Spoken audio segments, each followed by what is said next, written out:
Democratic Party did. $11 trillion during the COVID, the relief money and the Build Back Better, and all that money that Pelosi and Schumer run through while the American people were scared of the vaccine, wasn't a very good look on the Democratic Party. That's probably the reason our economy is the way it is. And they shut down all our oil and opened up Russia's oil and let the Russian oil flow and shut all our oil down here in the United States. That's not a very good look on the Democratic Party doing that. We got to get back to opening and get our oil flowing in the United States. We got to get these oil prices back down. That's probably the 90% of the reason that our economy and our food is as high as it is. Because of oil prices? Yeah, on account of oil prices. Oil prices are higher due to the war in Iran, though, which is happening in this administration. That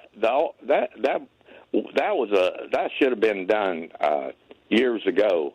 We should have tried to shut down Iran in building, getting the nuclear, and that's a good look on the Republicans. Even though Trump ain't a perfect person, he's not perfect. Our government is all the blame for this $40 trillion that we have in debt. It's not just Stephen, I think we have the idea. There are a variety of... Yeah, he hit the nail on the head. It all goes back to the Democrats.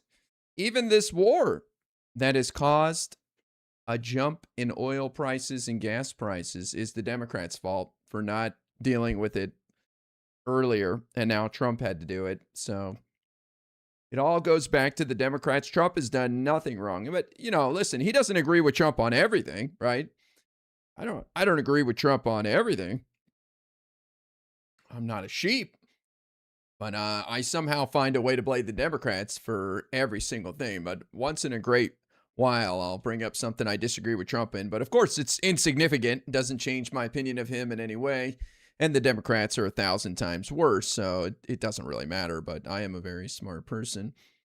That guy, I love his confidence. He's got it all figured out, right? Like, I wish I could live in his world where he's just feeling good, loving what Trump's doing, not a worry in the world. Knows who to blame for everything bad, and it's not the people he likes, so it's just incredible. Nothing Trump can do to improve things at all, except just keep doing what he's doing. Friday, thank you for the resub on Twitch. Ties and Wine, thank you for taking the plunge and throwing 700 bits to Kamala. She's in first place. So the poll has been reset. Pete Buttigieg won our July poll. We'll come up with an emote for him. Still thinking about that. What do we want to do with good old Peter?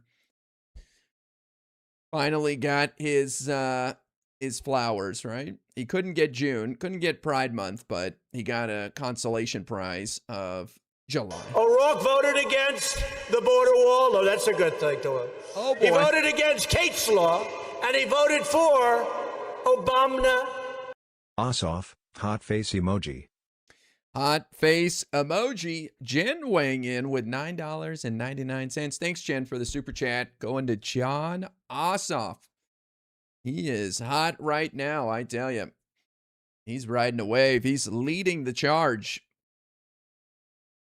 2 years ago, everybody thought, boy, Ossoff is in a lot of trouble looking at the Senate map for 2026. And he has since sailed to victory before November. Nobody's even questioning that race. There was a poll that showed him 13 points up on his Republican challenger, Mike Collins. Ossoff doing very, very well. Fundraising like a demon. Maybe he can translate that help to Keisha Lance Bottoms to win the governorship in November. Otherwise, I'm not really sure what John can do.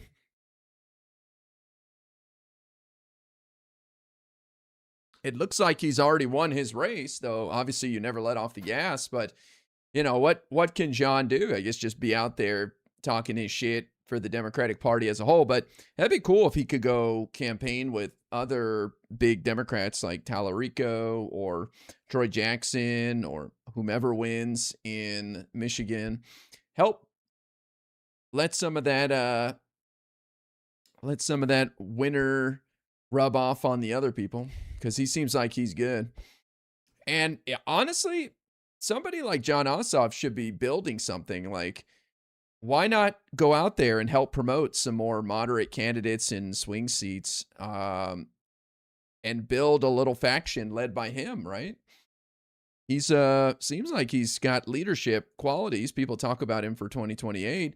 I think a nice little preview of that would be to show that he can lead a little bit of a faction in Congress, whether it be a couple of House members or him and a couple senators or something, but take some sort of leadership position that he doesn't have to wait for the Democratic Party to give him. He can just do, kind of like AOC is doing, going around promoting more progressive candidates. Maybe we'll see that out of him. I don't know. He seems like a guy who just kind of wants to work and just do the job, which I don't blame him. I don't blame him. All right.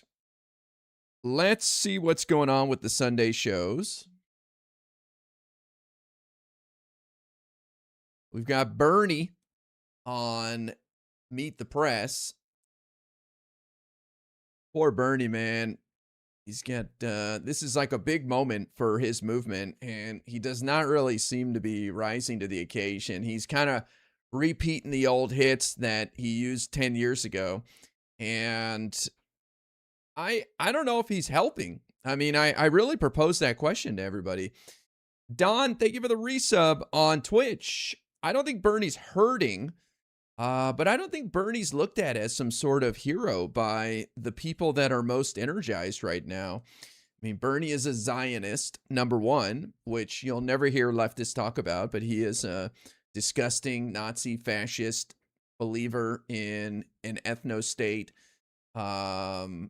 racist Palestinian bomber enjoyer. I mean, everything that comes with being a Zionist, he is. Yet you'll never, ever hear anybody from that wing of the party bring that up at all. Kid killer. Yeah, loves watching all the carnage. He loves every second of it, obviously, since he's a Zionist. Supports every West Bank settler. But Bernie, so I don't know if Bernie's really helping at this point. He just kind of seems to be a side character. He's got his Fight the Oligarchy tour, but that seems to be more about AOC and the excitement around her. She's the one who got a standing ovation at the DNC in 2024. I think she's the one who's getting people fired up. So I don't know. I mean, I wonder, maybe I'm being too harsh on Bernie and he still has the people's attention and they still love him. I think they appreciate him and they have a soft spot in their heart for him for what he's done in 2016 and what he did in 2016 and 2020. But I'm not sure how relevant he is right now. It's kind of interesting. Let's take a look at what he had to say for himself on Meet the Press. Actually,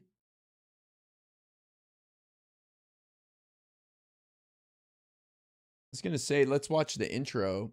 No.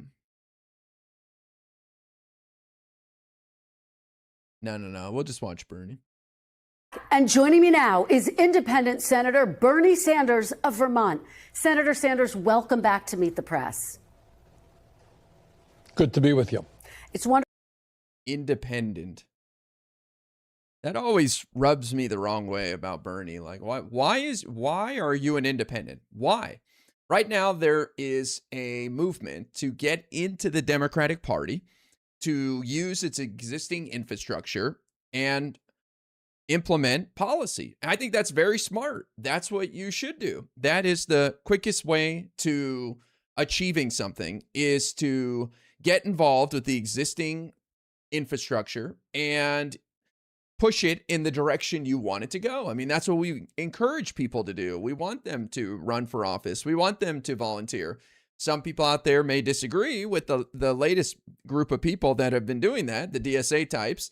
But I mean, that's always been the goal, is to get people engaged so they see what the system actually entails and get a feel for why people moderate, why people compromise, and why we can't just have everything tomorrow. And maybe they also have an appreciation for what came before and the achievements that have been made by those that they may have been screaming at to this point, up to this point. But Bernie always bucked that trend, which always rubbed me the wrong way, and that he just stays an independent. What's the point of being an independent in American politics right now? You can't achieve anything. And all you do is you're looked at skeptically when you join one of the parties to try to run for the nomination, like Bernie's done twice. I think that hurt him in the last two elections because, of course, people that are involved in the Democratic Party don't want to see some outsider come in and take over and undermine everything they've done. They want to see someone join in and work with them and respect the people that came before them and all that.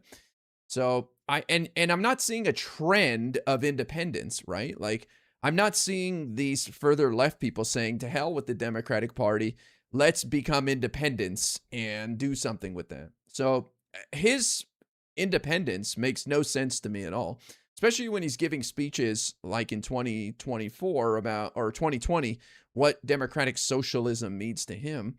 So I never understood this idea of being an independent. I mean, he's not going to work with the Republicans in any way on anything. So why bother being in the middle? And speaking of independence, there's an interview with Joe Manchin and his daughter on CBS's Face the Nation, I believe, this morning, and he's talking about an independent movement. And I can't help but think of Bernie when I see Joe Manchin trying to boost independence like that. Those are the real independents, those kind of people who have no party, nowhere to be, nothing to do. It's like, that doesn't seem like Bernie at all. But let's hear from Bernie. Wonderful to have you back, particularly ahead of these big elections coming up on Tuesday. I do want to start, though, with the state of play for the Democratic Party. You really were one of the top people who brought democratic socialism into the mainstream, Senator. And a new poll finds that 1/3 of Democratic-leaning voters now identify as democratic socialists. I don't buy this at all. I'm sorry. I do not buy this. I believe the results of the poll. Absolutely. But I think people are just trying to sound smart and edgy and take on an aesthetic.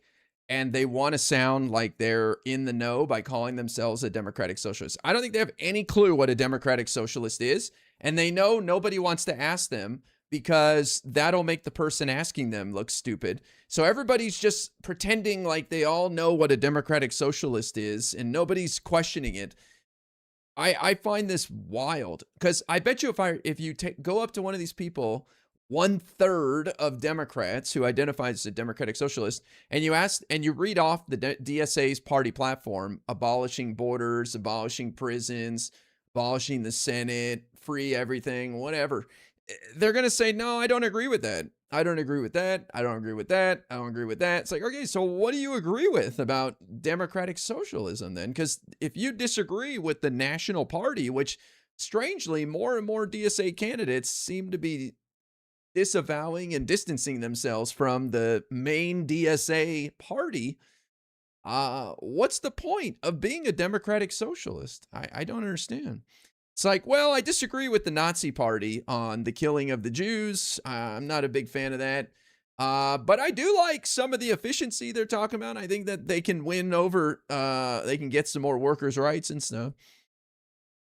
I can proudly say I'm not a democratic socialist at all. You're one of the 2/3? Wow. Democratic socialist is an aesthetic and hardly anyone identify with the DSA platform. Yeah, this feels like nonsense to me, man. And honestly, I could sit here for 2 hours talking about this on the screen right here. I really could. Just how ridiculous this whole moment is. And it's so much bigger than politics. It's us humans and Americans and the hubris we have, the fact that nobody wants to admit they don't know anything. And it's the result of ignorance of our politics, a horrific decline in reading comprehension and pursuit of knowledge, the TikTokification of our news consumption. I mean, just you go down the list. It's everything wrong with our politics is this graphic on my screen right now. 34% of them, Democrats, identify as Democratic Socialists. Nothing wrong with identifying as a Democratic Socialist. I really don't have an issue with people that actually believe in the Democratic Socialist platform, the DSA platform. I really don't. I went on Destiny's stream yesterday and talked to him about this, and I know I'm in the minority, and I know a lot of people in his community see DSA and democratic socialism as a huge threat to our democracy and to our party. I don't, and that's okay. They can if they want. I'm not going to try to talk them out of it. I'm just going to say my opinion. But boy, this is just everything wrong with our politics right here. The influencerification of politicians. Yeah. They want universal health care and they're being lied to that establishment Dems don't. That is true. I agree with that. They're being lied to about a lot of things. A lot of things. But at this point, the American people have shown me that they want to be lied to. You will not be punished for lying to the American people. In fact, you'll be rewarded. You will be rewarded in that they will put you in office, and then when you fail to deliver because your promises were absurd and you knew you had no way to do it, they'll just accept you pointing a finger at someone else. So I've been an advocate for lying for a long time now. You guys have heard me say it for years, and I got raspberries and people thumbs downing me and saying, we're better than that. We can't do that. No shot. I've been trying to make the case for years that the American people love being lied to. They're like your partner who wants to hear that they look great in that dress, or no, that dress shirt fits you totally. I didn't notice your stomach sticking out like it was a crop top. Not at all. No, I think you look fantastic in that outfit that you haven't been able to fit in for 10 years. But sure, they do. They want to be conned. I at this point, people just want to be lied to, which is really sad. But if you think about it, it kind of makes sense. What is our social media? What is Instagram? What are dating apps? What are people driving cars that they can nowhere near afford? Everybody lives beyond their means. Everybody's lying. I don't want to say everybody, but a lot of people are living a lie with their credit cards maxed and driving cars they can't afford and living lifestyles they have no business living, with no retirement savings, and just living beyond their means. Why do people do that? Because they're basically living a lie. So until the establishment, quote unquote, wing of the Democratic Party starts... Look at Total Vindicator Trump 2024 campaign. They knew Trump was a liar, but he said he no new wars, peace and hurricane in 24 hours and cheaper everything, no plans, but people wanted to believe it. Yep. Exactly. And the thing is, if Trump actually did half and made an effort at least and tried, he would not, the Republicans would be fine. If Trump actually did like 1/4 of what he said he would do, and even focused on the things that people want to hear, he would be fine. The Republicans would be just fine. I do not want to be lied to, but you have to admit you're in the minority. This isn't about you. This is about the American people. You're already voting. So I talk about this a lot in my channel over the years too. Every single political ad, every single move by Democrats is for someone else. It's not for you guys. If you're sitting in a political live stream in August of 2026, 100 days for the midterms. All Trump had to do was nothing, no tariffs, no Iran war, and he would be in such a better position. Exactly. He could have just never shown up to the Oval Office and never made a decision and allowed Biden stuff to keep going. He'd be in a great position. But everything the Democrats do moving forward is not for you guys. You're already voting for Democrats. Why would they waste 1 second trying to win your vote over? That you guys should be advocating for them to not try to appeal to you. You're already voting for them. That's a waste. That's like McDonald's running ads for inside the McDonald's. Like, dude, I'm already in here, man. You don't have to sell me. Like, you don't need to pitch me on McDonald's. Like, coming up to you in line, like, hey, have you thought about getting the Big Mac? It's like, no, I show me to get a number 7, comma. Like, oh, okay. Like, we don't need to be sold. So if the Democratic Party is doing anything to appeal to you and I, they are wasting time. Totally wasting time. That's why when I watch political ads and my eyes roll to the back of my head, I cringe because I'm like, this is not what I want to see. But it's not for me. It's for a rando person who doesn't give a shit about anything else, anything political, and is just surfing through life, and they manage to get this ad in front of them. It's like, hey, buddy, I know you haven't thought about politics in 4 years, but we would love for you to consider voting. Like, why would I vote? I don't give a shit. It doesn't do anything. Well, let me scare the shit out of you about something and overpromise something and see if I can't get you into the poll, the ballot box. Normies, exactly. And we've seen, quite frankly, Democratic socialists win in primaries throughout this election cycle so far. But are you confident that Democratic socialists can win in general elections in purple states? Well, I am, but I'm mostly confident that the American people know that our country today is moving in a very, very bad direction. At a time when we have more income and wealth inequality than we've ever had in the history of America. What's going on now makes the Gilded Age of Rockefeller look like a egalitarian utopia.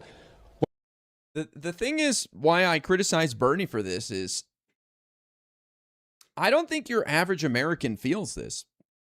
There's such a divide. I don't know if divide's the right word.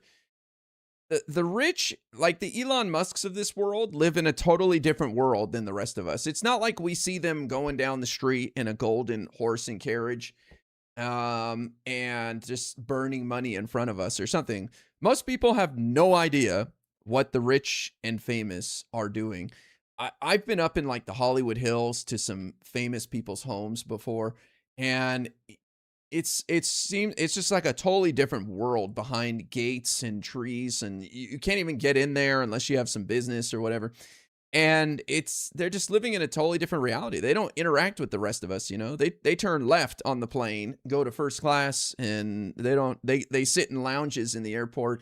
What's going on now is that millions of our people right now, they're flying private. These people aren't in our world. And so because of credit cards and buy now, pay later, people are able to stretch themselves so thin that they can live a pretty decent life. And I just don't think we're anywhere near things snapping, unfortunately, that Trump can continue to go down this road. I don't see that, like, people so outraged right now and frustrated that they're demanding change, or they even know where to put that energy, because they just don't see it. They're like blame themselves instead of the government not stopping monopolies and the accumulation of wealth by very few people.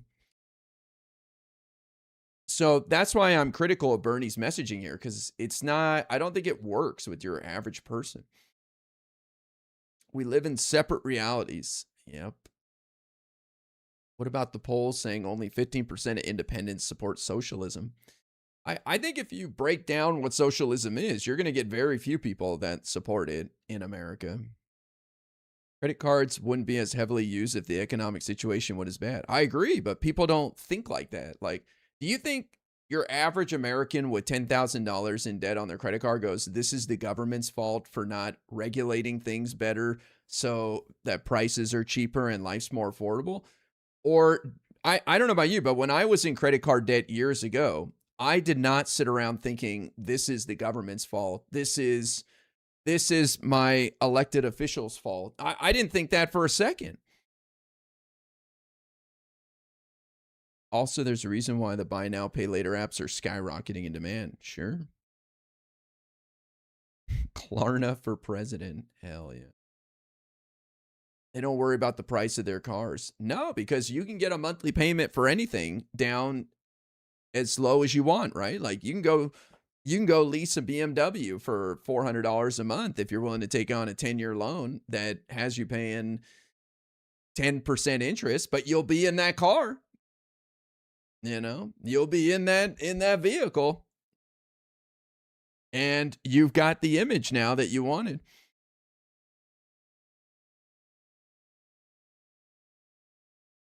The student loans with illegal interest rates were a major issue. What do you mean illegal interest rates? I've never heard that before. Now, in the richest country on earth, they're struggling to put food on the table. Look like a egalitarian utopia. What's going on now is that millions of our people right now in the richest country on earth, they're struggling to put food on the table, pay for health care, pay for their rent, pay for their mortgage. You got half of older workers who have nothing in savings as they face retirement. You're seeing kids unable to afford to go to college in the richest country in the history of the world. I also don't think people without any retirement savings blame the government. I just don't think people understand who to blame. And Bernie's right about everything he says. A lot of times people think I'm challenging Bernie. I'm talking about the messaging and the messenger. This messaging is not catching on. It may feel like it is, but he's been doing this for 10 plus years and nothing is changing. It's only gotten worse. So how can you say that it's gotten better or that what Bernie is saying is resonating? I do not think people understand what role the government has had in their lives getting worse. Did you see Capital One closed a bunch of Trump org bank accounts? I didn't see that. So people all over America are looking around and saying, hey, wait a minute. The very richest people are becoming richer. Elon Musk himself, one man, owns more wealth by far than the bottom half of American households. What in God's name is going on? And people look at the Republican leadership and Donald Trump and they say, this guy's worried about a reflecting pool. I can't afford my retirement. He's starting a war in Iran, costing us huge amounts of money, killing innocent people. 18 American servicemen are dead. What are they doing? And then you look at the Democratic Party leadership, which also gets their money, like the Republicans, from very wealthy people. And people. Yep, there it is. Democrats, no different than the Republicans. Well, it's saying, is the Democratic leadership representing ordinary Americans? And I think it's people look at the Republicans. They say, no, they're out of touch. Look at the Democratic leadership, say, no, they're out of touch. We need a government, a radical idea that works for all people and not just for wealthy campaign contributors. That's why. So it sounds great, but there's no teeth behind it. Like, I can tell you right now, you're overweight because your eating habits are terrible. You are not exercising. You are indulging on sweets. You are not watching what you eat for breakfast and dinner.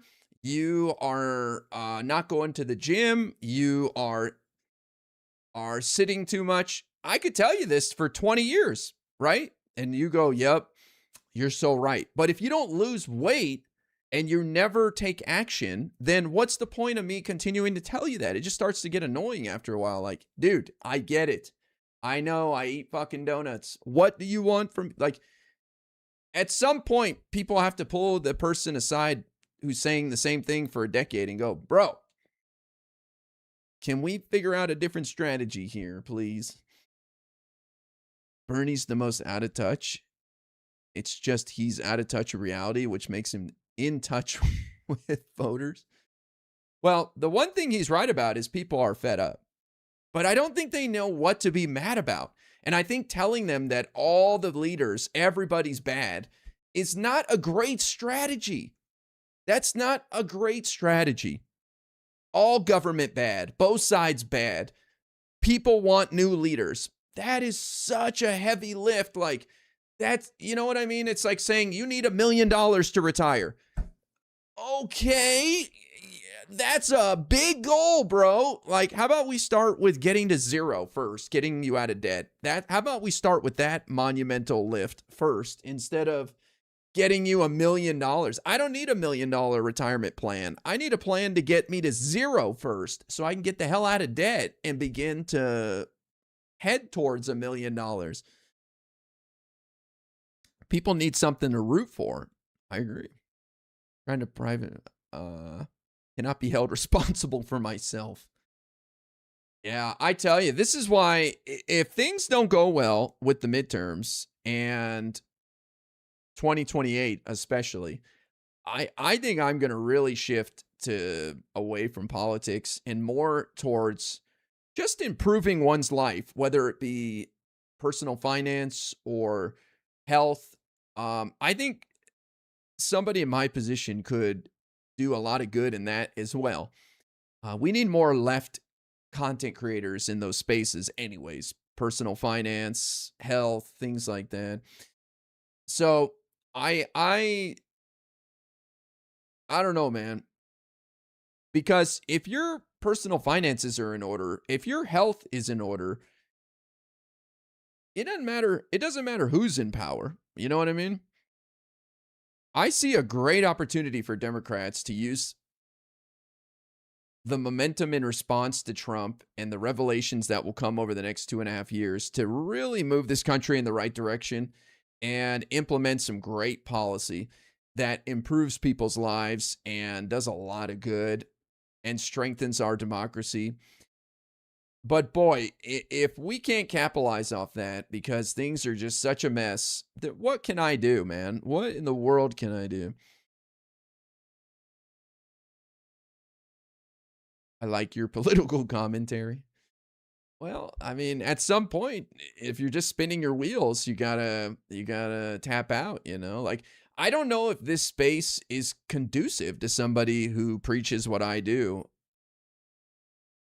on, in the future. I think the internet is becoming more polarized and there's less nuance. There is no sort of moderate, let's get along lane on the internet, right? I mean, it's everybody's siloed into their own camps and nobody wants to hear from anybody but what they believe and what they want to hear. And they want immediate results and everybody's susceptible to the most extreme promises. And that's not how life works. Life is about long-term goals and taking small steps forward. And you're going to get older anyway, so you might as well do the right thing and one little step at a time, That's how it is.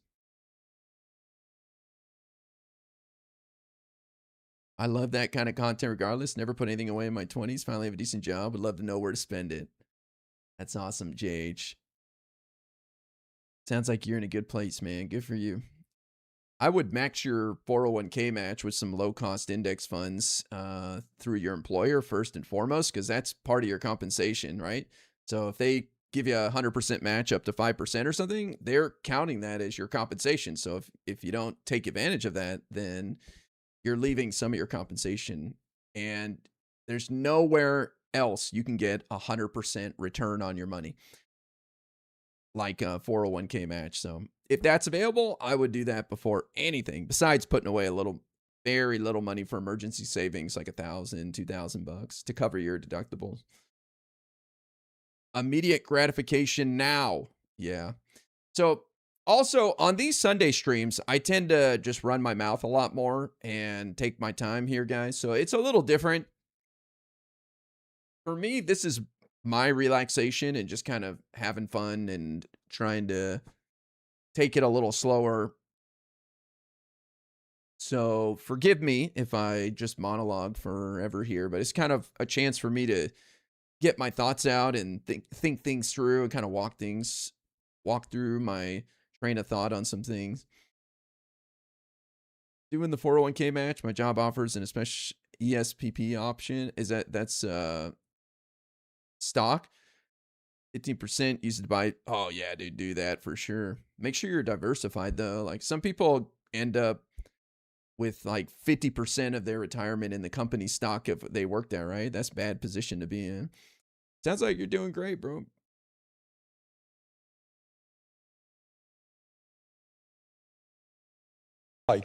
From New York City with Mamdani, and in Colorado, and in California, and in Montana, and I think you're going to see it in Michigan. People are saying enough is enough.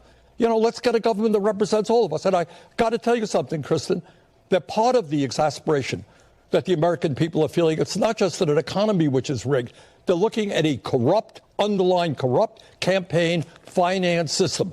And what you're seeing in Michigan right now is AIPAC, other billionaire-funded super PACs putting tens and tens of millions of dollars against Abdul El-Sayed in Minnesota, against Peggy Flanagan, same thing. So you got billionaires buying elections, government working for the billionaires, and ordinary people saying, we want change. And that is why progressives, democratic socialists are doing so well all over this country. They got an agenda that speaks to the needs of working families. They're prepared to stand up to the oligarchs. I don't think the second part is true. I don't think the people even know who their enemy is. I don't think they're prepared to stand up to anybody. I agree that they are sick of the status quo and they want things to be better and more affordable, and they think the government can do something. I don't know if they blame the oligarchs. In fact, I don't think most people know what oligarchy means or who he means by the oligarchs. I say this a lot, but I think most people look up to billionaires. Most people look up to Elon Musk. They may have some issues with him, but I'm willing to bet more people have seen Elon Musk doing some sort of like interview about AI and the future of humanity and seen a clip or something and like him because of that than concerned about his involvement in politics. Most people avoid politics. Like, I don't even want to hear anything about that shit. I still am of the belief that most people in America like billionaires and think that they're rock stars and there are heroes, modern day heroes, and they would love for their kids to become engineers and invent the next Facebook. And I think AIPAC is going to disappear over the next few election cycles. I think they're going to go the route of the NRA. NRA was the big bad boogeyman of PACs back in 2016, and they played no role in anything now, 10 years later. And I think AIPAC is headed in that direction as well. They're going to have to rebrand. They're going to have to find a different way because they are toxic as hell right now. Definitely don't think people think highly of billionaires. Really? People love business and they love success stories and they love the products.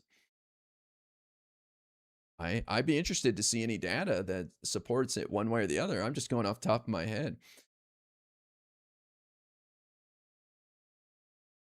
I have no idea. I just Googled polls showing people like billionaires, and I got an AI overview. Public opinion on billionaires is mixed, revealing a complex mix of personal aspiration alongside widespread concern over economic and political power. I don't know. I have to imagine that most Americans think billionaires are incredible inventors who have created jobs and are just kicking ass.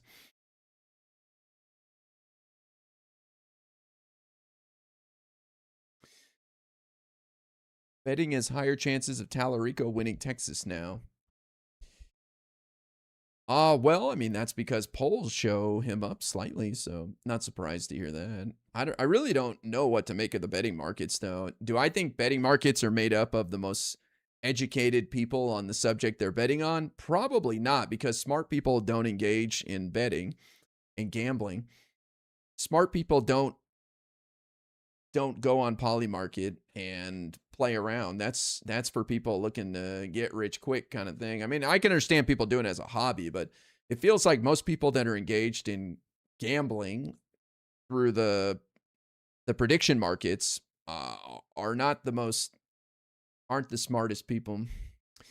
But I know that there's some history showing that the markets were accurate in recent elections. But I think that's because they're just writing polls and they just kind of go where the polls take them.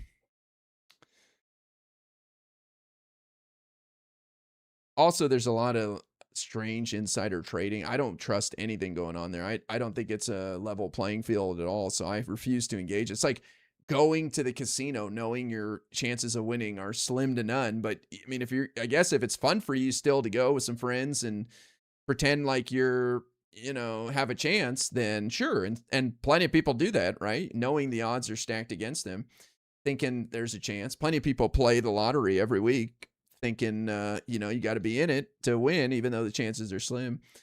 Same thing, I think, with Polymarket. There's probably 95, 98% of people in betting are just kind of looking for a quick win. Crooked and desperate people do, though, and will bend rules to gain advantage. Sure. I mean,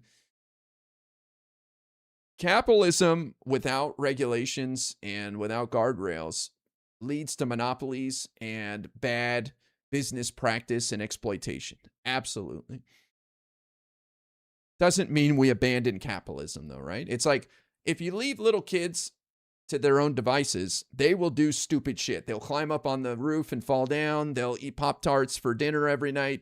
They will do stupid shit. Does it mean we never have kids ever again? And, of course not. We have to come up with rules and we have to set boundaries and we have to be firm. No Pop-Tarts for dinner. Talk about Michigan. You raised it. Your endorsed candidate, Dr. Abdul El-Sayed, is running against Congresswoman Haley Stevens. She is backed by much of the Democratic establishment that you're talking about, Senator. How confident are you that he's going to win on Tuesday? Can he pull out a victory?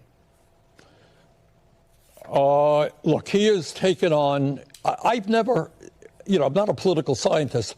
I cannot recall where a major candidate was outspent so much by super PACs. I mean, they're spending tens and tens of millions of dollars against him. I hear this point, but what happens if he wins? Which he very well could. Based on the recent polling, it looks like he's headed to victory.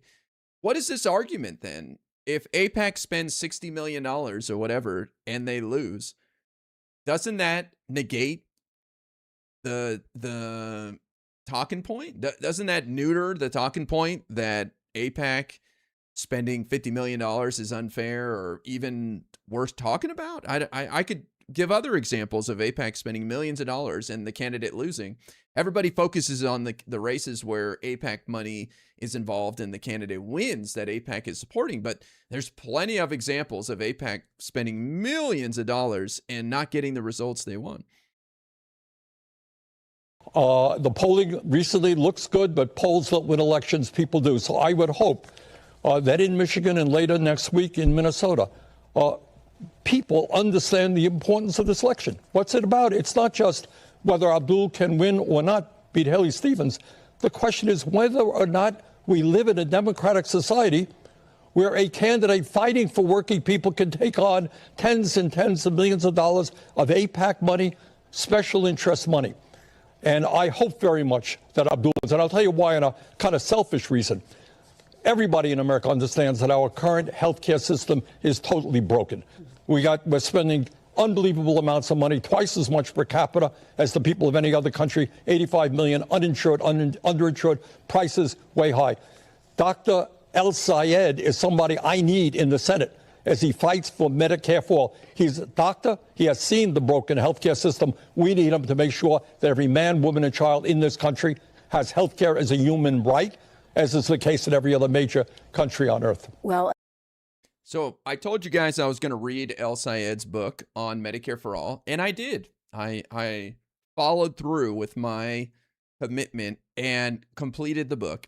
And I was very curious how he describes the process of getting Medicare for all. He made the case very well about the history of healthcare in America and the initiatives over the years by prior administrations and why they were limited and what led to their demise and the success of certain things like Medicare. And he even made the case for why Medicare for all is better than some other ideas, like the public option and, I don't know, expanding the private insurance that people use with Medicare or whatever. But I really was left wanting with his description of how we get Medicare for all. He admitted that it would be a very difficult challenge in Congress. He did not advocate for getting rid of the Senate or something like that. And he basically came down to, we just need a groundswell of support from the people. And eventually that will force enough politicians to implement it, even though he pointed out just the Herculean task of defeating the naysayers and how many trillions of dollars will be spent by health insurance and doctor associations and everybody who's making money off it, that they will pour their entire effort into defeating it. And he really didn't give a good answer. He was just like, if enough people go out and demand it, we can get it. And I was like, okay, bro, that's not a real strategy. That's why I support incremental progress, because it seems more realistic to me than advocating for Medicare for all. Let's expand Medicare. Let's make it more comprehensive by including hearing and vision and dental. Let's lower the age slightly so that more people in the workforce currently can decouple their job from their benefits and show people that, hey, look, once I wasn't dependent on a job for my health insurance, I could afford to go start a new business or advance my career and free up a spot for someone else below me or whatever. So I do not think we're going to get Medicare for all if we elect a couple of people who support it. I think that is like a longer road to getting there than just incrementally improving people's lives along the way and getting us ultimately to universal comprehensive coverage. Moonpig, thank you for the resub on Twitch. Appreciate that.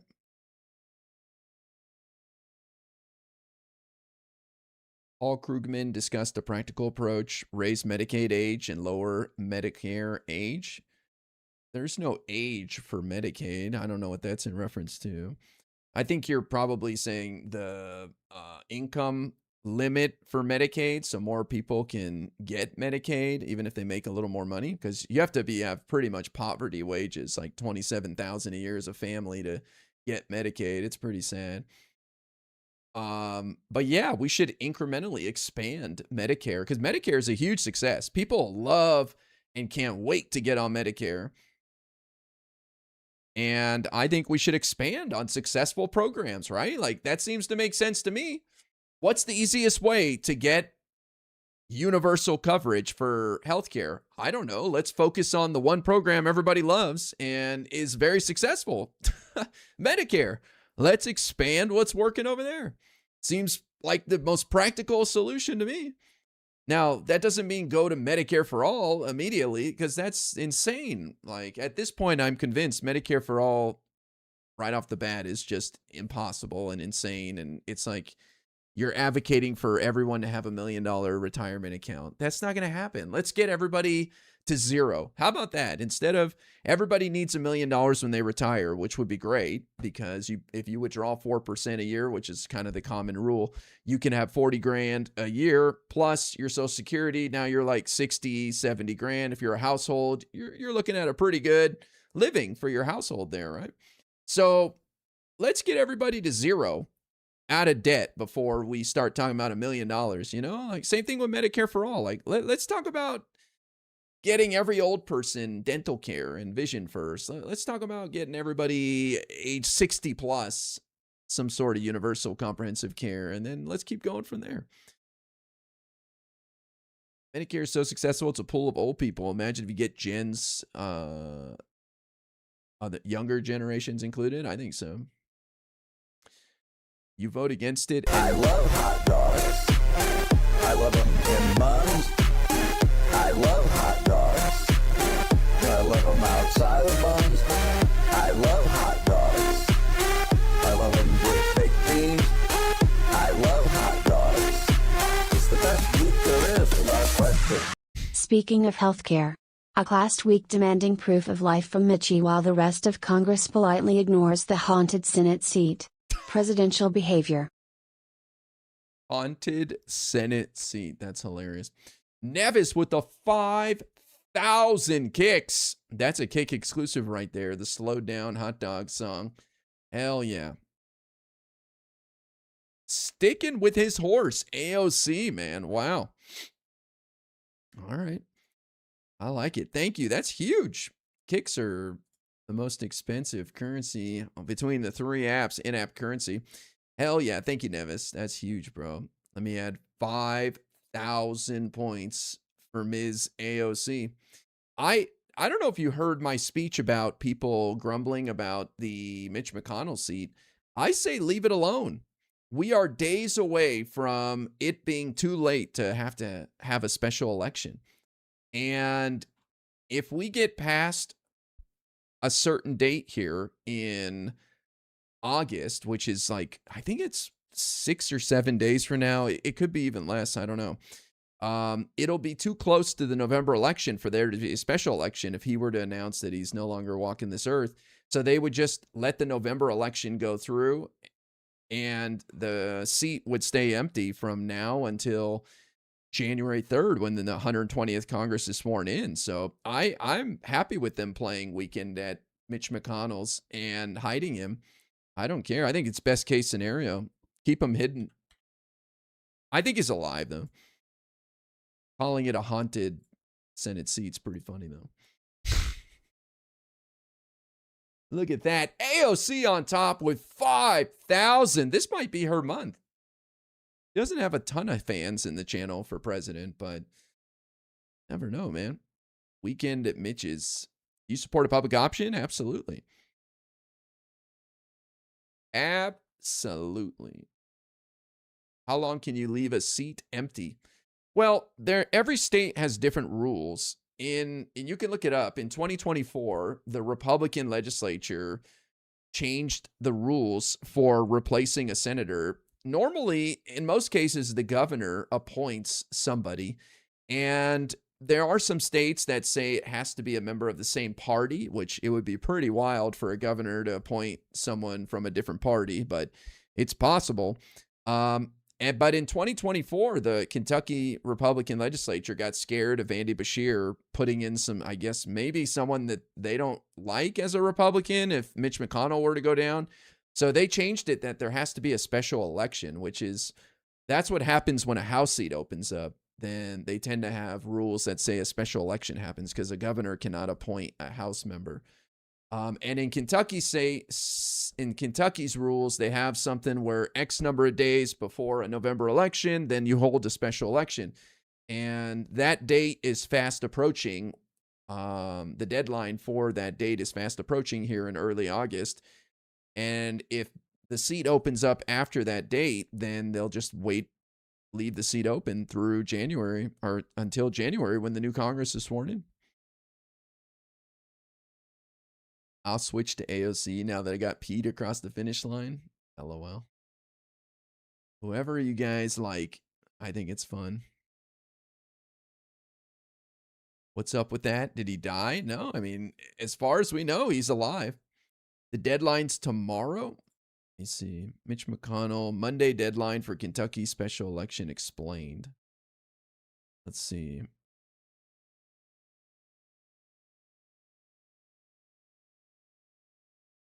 Looking for the date here.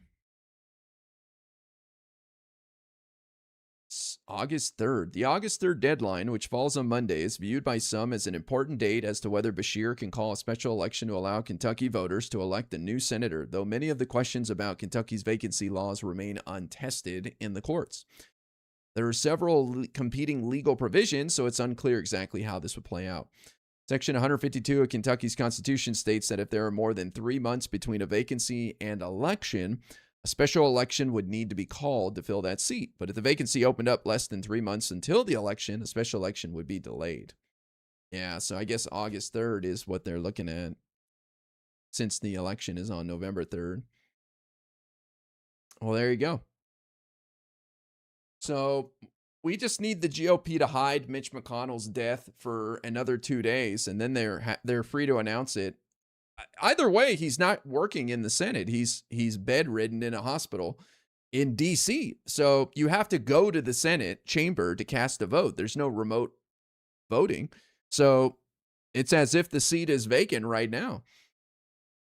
I think either keep Mitch in the hospital through December, or he steps down and they can't have a special election anyways. Either case, I'm fine with it. But I was kind of giving people a hard time last week who were upset that the Republicans are hiding it. And I was like, shh, leave them alone. Let's not create some sort of groundswell demanding that Mitch McConnell's death be announced, because then you're going to get a special election where a younger Trump dedicated senator is allowed in the Senate during that lame duck period.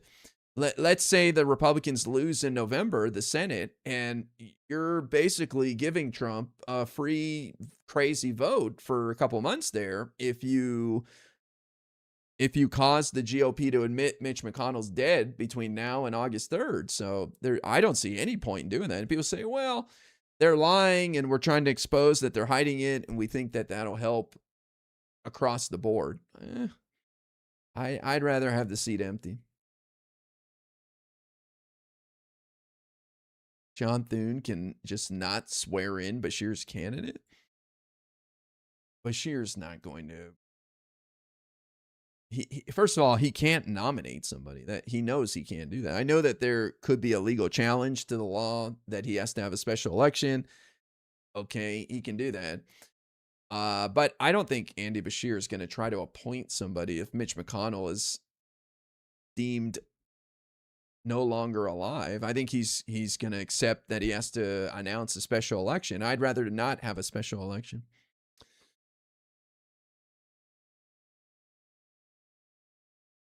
That one lie won't magically change the minds of those who are still lost in the sauce. Yeah, I don't think exposing the GOP as hiding Mitch McConnell's death for some reason is going to change anyone's minds about the Republican Party, right? Like, I don't think that's going to have an impact on anything. I'd rather see the seat vacant through the end of the year. That means a lot more to me. And as you know, Senator, it is going to be very hard for Democrats to win back the Senate if they do not win the state of Michigan. This is Senator Gary Peters' seat that we're talking about. He's backing Haley Stevens. Yep. He argued that she's the more electable candidate. Here's what he said, Senator. You have to have a candidate who understands that winning a general election doesn't mean just turning out Democrats. You also have to appeal to a broader cross-section of your state. And Michigan is a true purple state. I mean, if you believe the polls that show El Sayed doing well against Haley Stevens, then you have to believe the polls, the same polls that say he is behind Mike Rogers, the Republican. How do people reconcile that? How do people out there, how do they explain that? So the same polling orgs and polls that show Haley Stevens losing show El Sayed losing to Rogers by a couple of points. Do they discredit that part? It's kind of like Trump saying the election's rigged, but all of the down ballot candidates in the Senate and the House are legitimate, Like, what? If the election's rigged at the top, then aren't the same ballots used to elect Republicans in the House and the Senate? So I feel like it's people a little out of touch from reality, denying reality. They're so blinded by their support of their own candidate that they can't acknowledge their candidate is currently not in a good position. Not that it's within the margin of error. It's like Rodgers +2. But they just ignore that, completely ignore that, which is strange. How can you accept one part of the analysis that you're touting, but then ignore the other part? He needs the normie vote. He needs my mom's vote. But she says she doesn't like him and think he's crazy. I'll get on my knees and beg her to vote for him, but I shouldn't need to. You don't have to do that. Trust me. I mean, if you want, you can, but I think, look, whatever happens is going to happen, right? That's where I'm at in politics. There's only so much we can do, guys. Like, go out there, volunteer, make phone calls, but you do not need to be begging anybody to do anything, you know? Like, do your part. Donate money if you can. Advocate for candidates, you know, casually. But the idea that we need to go out there and you know, beg people to do something. I know Friday's kind of joking around, but I'm just saying some people really feel like, you know, the pressure of the world is on their shoulders and we're going to have to work a million times harder to do this. No, you don't. You don't have to do that. Trust me. You just do your thing, live your life. You have very little impact. You can influence things by being positive and getting involved for sure. But, you know, in the end, whatever happens is going to happen. It's not an excuse to sit on your ass and not do anything. You should fight for what you believe in. But if El Sayed wins the nomination, I think there's a decent chance he wins for sure. The polls say otherwise right now, though it is within the margin of error.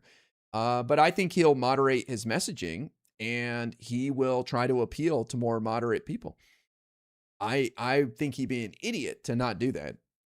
He is in campaign mode for a primary right now, trying to get his people out. He's not trying to win anybody over now. He's trying to activate people, get them off the sidelines. So his messaging is quite one-noted and aimed at a particular audience. If he wins, he's going to have to change that messaging. And I think that will help alleviate concerns that some people have and win over more people for him and help him win. Would you actually be in favor of popular senators like Ossoff running for president? I feel like they do more good keeping those tough Senate seats locked up. Yeah, I mean, I think if Tallarico wins, imagine replacing him. That's going to be very difficult. I think some of these guys are just rock stars that are very difficult to replace in these red states, especially. So, yeah, I'm not a big fan of people like Ossoff or Tallarico, if he wins, vacating that seat to run for president. Or even if they win, you know, the governor has to be a Democrat to replace them with the right kind of person. So if Keisha Lance Bottoms doesn't win in November, I think that kind of hurts Ossoff's chances of running for 2028. She has a better chance at winning than El Sayed. Well, whatever happens on Tuesday is going to happen. That's all I can say. What do you think Dr. El Sayed will have to do in order to turn out moderates and independents to win a general election if he does win on Tuesday? Well, I think Gary makes a good point. And the reason I think that Dr. El Sayed will win in Michigan is that if you're a working class Republican, you know what? You can't afford health care. You know the system is broken. You are struggling to figure out how you're going to retire with dignity. You understand that the current campaign finance system is broken.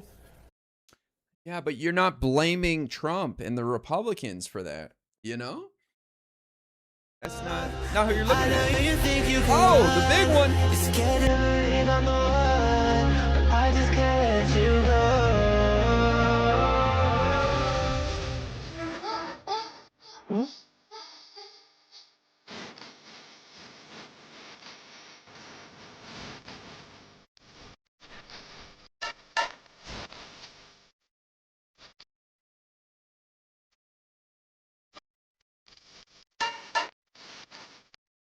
Thomas Jonathan Ossoff. Oh my. And Stay Space throwing down $50 super chat for John Ossoff. Beautiful. Ossoff taking a commanding lead now. Right over Ock. Hell yeah. Thank you, Stace. That's huge. Appreciate the support and the passion for these Democratic rock stars. That's like people point to the DSA taking off and taking over the party, and I'm like, these DSA candidates are nothing compared to people like John Ossoff and James Tallarico. I mean, these are the real rock stars. No offense to the DSA people, right? But people just, I guess, ignore the monsters that we have that are not part of that wing, that are just dominating right now. He thinks Republicans care about healthcare and would vote for a Muslim. Good luck. Yeah, I think a big part of the problem is Republicans are not blaming Trump and the Republicans for the high cost. They've been given all sorts of excuses and boogeymen, and I don't think El Sayed's going to talk them out of that. Ossoff doesn't have to walk back any insane things he said in 2020. Well, if he did, he would. It's a game of chess. He would you have address to make them. the most beneficial move with the minimal amount of risk. Politics is complex and people forget that. Make the most beneficial move with the minimum amount of risk. Sure. Meta, thanks for the $5. I think, again, politics is like real life. It's all about small improvements over time. It's like investing in your retirement. You don't put $1 million in the bank tomorrow. You put $100 a month, and then you increase it, and you get up to 15, 25%, hopefully, at some point. And you have milestones where you hit the match goal for your 401k, and you max your Roth IRA or your HSA. Like, it's incrementalism. Everything in life is incremental. Nothing is overnight. Some people get lucky, but so many more people's lives are changed by simple, minor moves every day.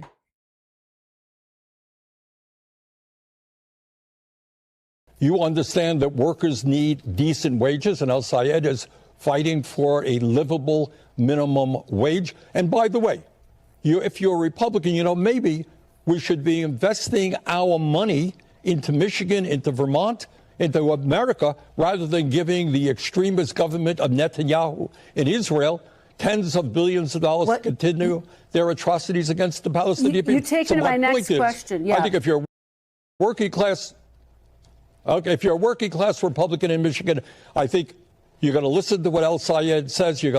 And I think many of them will end up voting for him.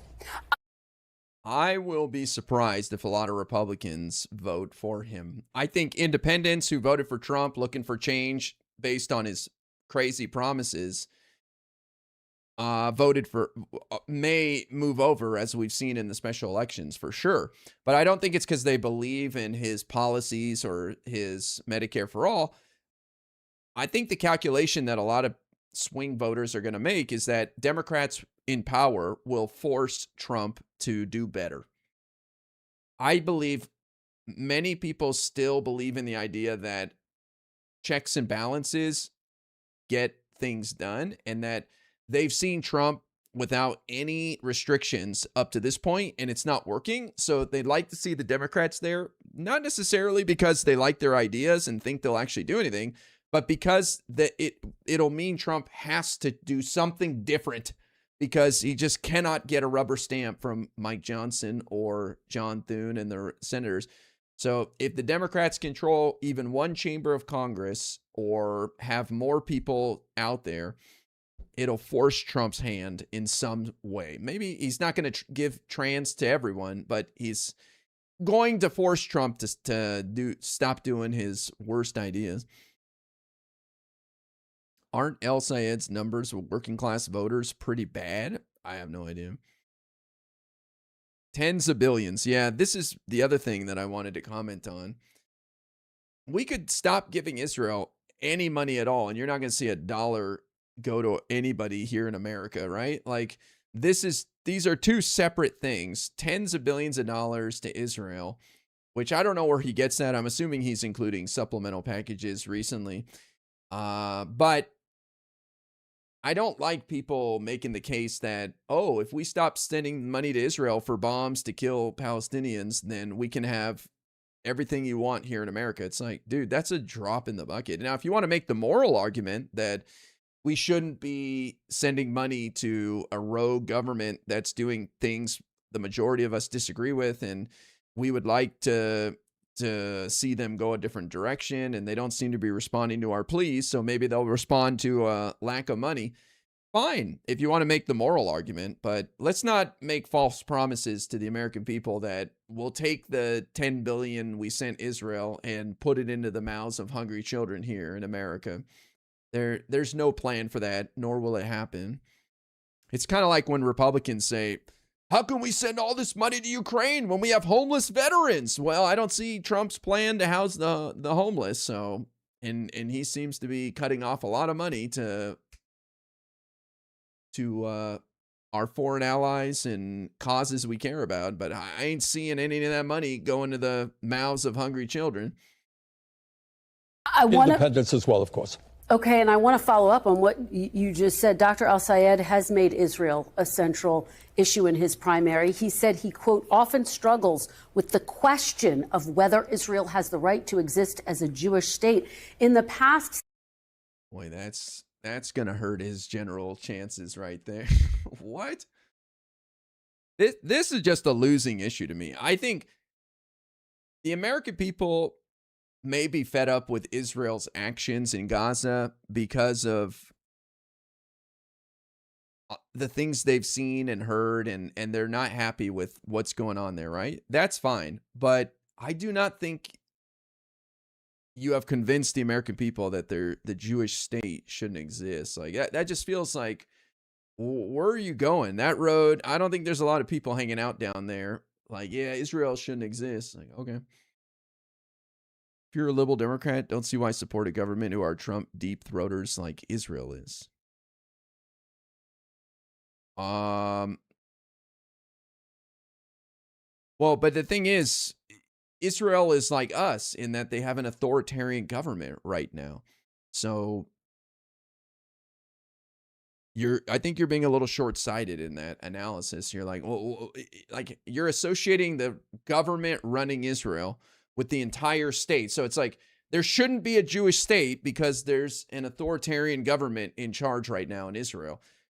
You know, that's not I don't think it's a great argument. Like, you could say the same thing about America. We shouldn't have democracy because Trump's president. So democracy doesn't work and America shouldn't exist. It's like, okay. Don't agree with that, but I don't know why people are jumping to Israel's existence from the leadership of the country. Anti-Israel's a losing it. Anti-sending money for weapons to Israel is the issue. I don't think people are anti-Israel's existence. That's what I'm saying. I think you're missing what I'm trying to say here. So pay attention. Stop doing 10 things at once and listen to me so I don't have to keep repeating it.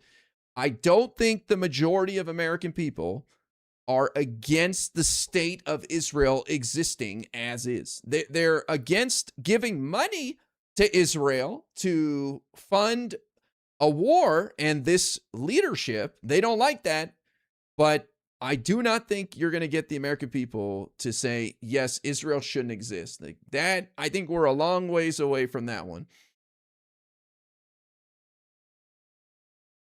The next Israeli government will also be far right because the population is completely lost. Okay, so why should we have America then? Shouldn't we scrap our democracy? Because I can make the same argument for America. Our democracy's cooked. American minds are cooked. Democrats can't win, and we're just going to keep having authoritarian Trump government. So let's scrap America and get rid of democracy. Right? What's the difference? Let's get rid of America. It led to Trump twice, and there's no indication that he's going to lose or the Republicans are going to lose in the future, right? There's no evidence that their Democrats are going to win. So we're done. Let's get rid of America then. It failed. What's the difference? I hate how Israel behaves, but I think a Jewish state is necessary. I think most people are still there, believe me. No, America's different because the American people have much more diverse views. But it doesn't matter. The end result is what matters, right? Who cares?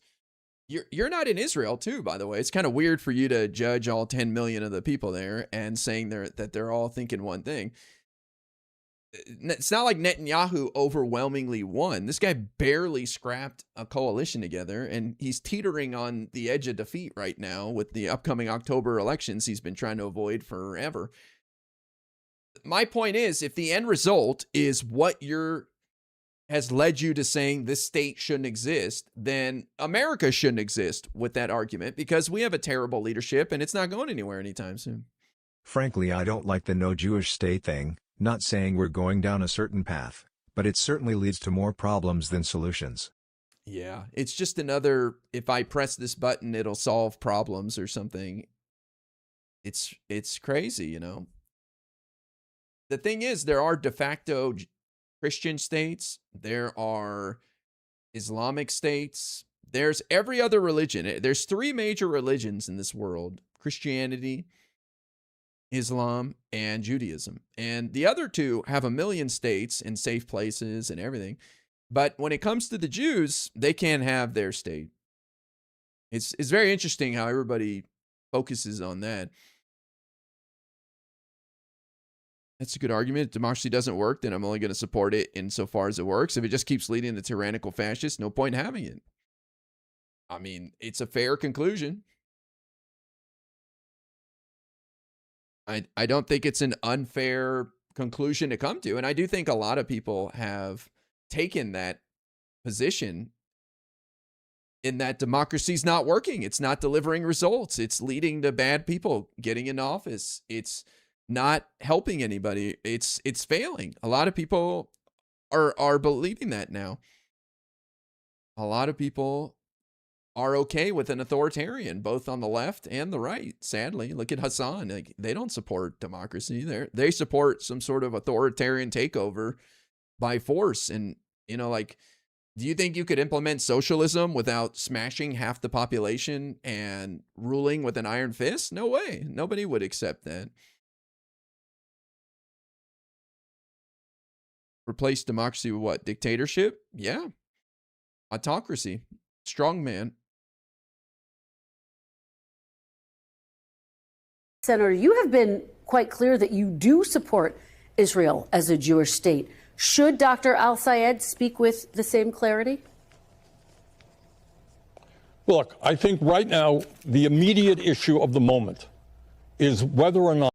So look at that. Bernie supports a Jewish state. He is a Zionist. This is something that should be brought up all the time to the Zio haters out there.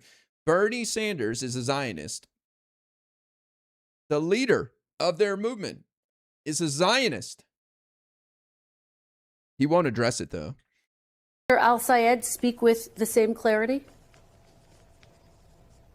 Look, I think right now the immediate issue of the moment is whether or not we continue to put tens of billions of dollars into the extremist Netanyahu government, which has killed 75,000 Palestinians, mostly women and children, wounded 150,000, destroyed their infrastructure.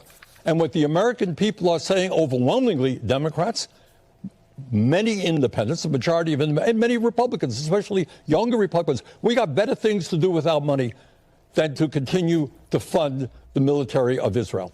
All right. So Bernie supports the ethno-state. Bernie supports a Jewish state. He's not against that. A number of more questions to get through with you. I do want to talk about Maine. Democrats have now replaced Graham Plattner as the Senate Democratic nominee with former state Senator Troy Jackson. Graham Plattner's candidacy, of course, as you know, was derailed by a series of controversies. And when he dropped out, the party only had a matter of days to settle on a replacement. Are you confident that Troy Jackson has been fully vetted, Senator? Well, I was not involved in that process at all. I mean, as you indicated, they had to move very, very quickly, and I think the main Democratic Party did the best they could under difficult circumstances. All I could say is I have known Troy for a number of years. He is a fifth-generation logger. You want a working-class voice in Washington, D.C., Troy is certainly that voice. I have seen his platform. It is a strong platform, standing up for working families, taking on the oligarchs, fighting for Medicare for all. Maine, like Vermont, is an older state. He understands that we have to make sure that we do not cut Social Security benefits, in fact, expand Social Security benefits by demanding the wealthy starting to pay their fair share of taxes. So I have known Troy, and I look forward to working with him in the U.S. Senate. Are you going to endorse him? If he asks me to, I certainly will.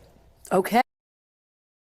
That's an interesting comment by Bernie. So Bernie endorsed Troy Jackson for the governor's race back in June, which he came in third. I wonder why Bernie is like, yeah, of course I endorse him. And if he wants me to do any events and join him, I will. But why is he, maybe he just worded it strangely, but if he wants my endorsement, why wouldn't he want your endorsement? You think the odds of winning are greater now that Troy is in? Oh, yeah. Absolutely. We got rid of that sinking ship of Graham Plattner. That was a miracle. We got rid of that guy. I think Troy wasn't the best pick. I mean, I'm not trying to be mean. I know people like him, but if you think about what were the two biggest advantages for Graham Plattner, it was his age, 41 years old versus 73-year-old Susan Collins. I mean, it was very obvious, the age difference. So Susan Collins also has this sort of frail appearance due to her condition where her voice wobbles. And so Graham Plattner's energy was a huge motivator and boost. And that's what people want to see, sort of energetic fighter. Troy is a bit older. He's 58 years old, which you say, okay, 58 still very young. Yeah, but the difference between 58 and 41 is like night and day. And so he seems a bit tired and he's not exactly the most exciting candidate. So I feel that was a bit of a disappointment to trade the young Graham Plattner for tired Troy. But he's been stepping it up lately. And then second advantage was the outsider, that he's going to be anti-establishment and he's just a regular guy coming in to shake things up. Troy is a swamp creature. He was a member of the state legislature for 20 years, rising to the position of Senate president just a few years ago. So that's not exactly an outsider. I mean, you can make the case that state is different from federal, but I think it's kind of throwing away the advantage that Graham had as just a regular Joe looking to go to Washington and change things. So I always thought those two things about Troy weren't the greatest, but I think he's a fine pick, and I think he can easily win because he's quite generic, and generic Democrat does well against Susan Collins. And so far he's run a good campaign, and I'll give him credit for coalescing the Democratic Party around himself. As soon as Graham Plattner was inching his way out, he quickly got everybody behind him, which shows that he can get people on the same page, at least within the Democratic Party, and that's good. Okay, hey, you're not paying attention again. I just explained it, so I'm just going to remove you for being annoying. Next time, don't do multiple things at once, idiot. I'm not going to repeat myself again. I gave the caveat in the sentence. I love that me criticizing people's heroes upsets them so much in my own space. God forbid I expressed myself, and I still had very positive things to say about Troy, and I just gave my analysis why I wasn't as excited and feel that we could have had something even better. But, you know, God forbid I don't say exactly what people want about their favorite candidate in my own channel. Like, good Lord, why do some people even come here? What, like, do you just want someone who says everything you want to hear? Because that's called a OnlyFans girlfriend, and it's really some dude in Pakistan texting with you. Okay, go sign up for that, and you'll hear everything you want to hear. This ain't the place for that, man. This is a place where a guy expresses himself and says what he wants. Hey, let me ask you, because you were one of the earliest and frankly most. You're another idiot that I'm going to remove. Disagreement is always healthy. I love it's always people telling me what's helpful. You coming in here and arguing with me when I'm giving a thumbs up to the person you like and yet still providing criticism is healthy for you. You are the one that needs to hear the disagreement. So don't tell me what I need to hear after 8 years of doing this live streaming and doing very well. I do not need your input. I don't need you to tell me one guy. Notice how there's hundreds of people here and you and this other guy are the only two morons that are arguing with me on every single point. That's why I remove you, because you're having a mental health crisis and taking it out on me. I don't care. I don't care. I'm expressing myself and you're taking it personally and you think you're helping me by arguing with me. No, you're just being an idiot and rude. Nobody cares. You're not changing my mind. You don't know more than me. I'm actually even making the case for the candidate, and I'm giving you the lightest criticism possible. I mean, if anybody heard what I just said about Troy as my criticism, and that I said nice things about him. In a free stream. You don't like it, you can GTFO. Yeah, I can't imagine someone getting mad at me for that. Like, you fucking sensitive snowflake. Fuck you. This is the adults table where we can say some critical things about people we like in order to try to talk about how to do better in the future. Good Lord, man. So annoying. Most influential supporters. But look, we just remove them, move on. Who cares?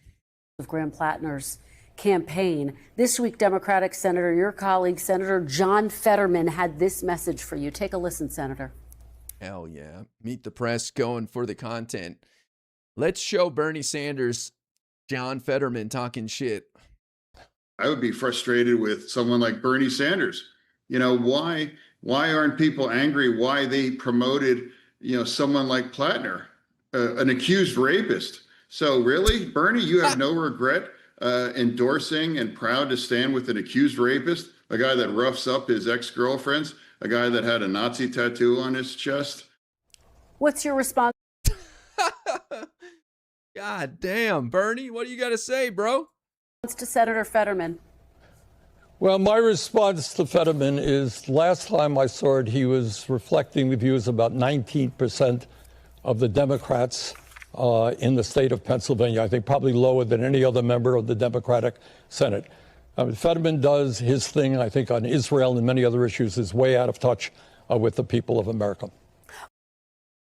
Yeah, nice answer, Bernie. Like, come on, Bernie, don't be a pussy, bro. That answer's stupid. Oh, I think he's got low approval rating. Well, so what? Address what he said, man. I don't think Bernie should apologize for endorsing Plattner at all.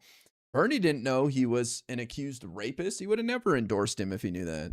Could you have known that the accusations of him roughing up past girlfriends would lead to someone coming forward saying, actually, he did assault me? I guess you could assume maybe that was going to happen, right? Based on his previous behavior. But I think just to be like, no, surely he did worse things, we can't support him. I mean, I think that's being asking a little much. Nevis with the 10 gifted subs on Kick. Hell yeah. Thank you, Nevis. Juicing the Kick chat. Let's freaking go, man. I think Bernie should just answer that, like, what's the big deal, man? He just makes it seem worse by not addressing it. Like he's trying to avoid it.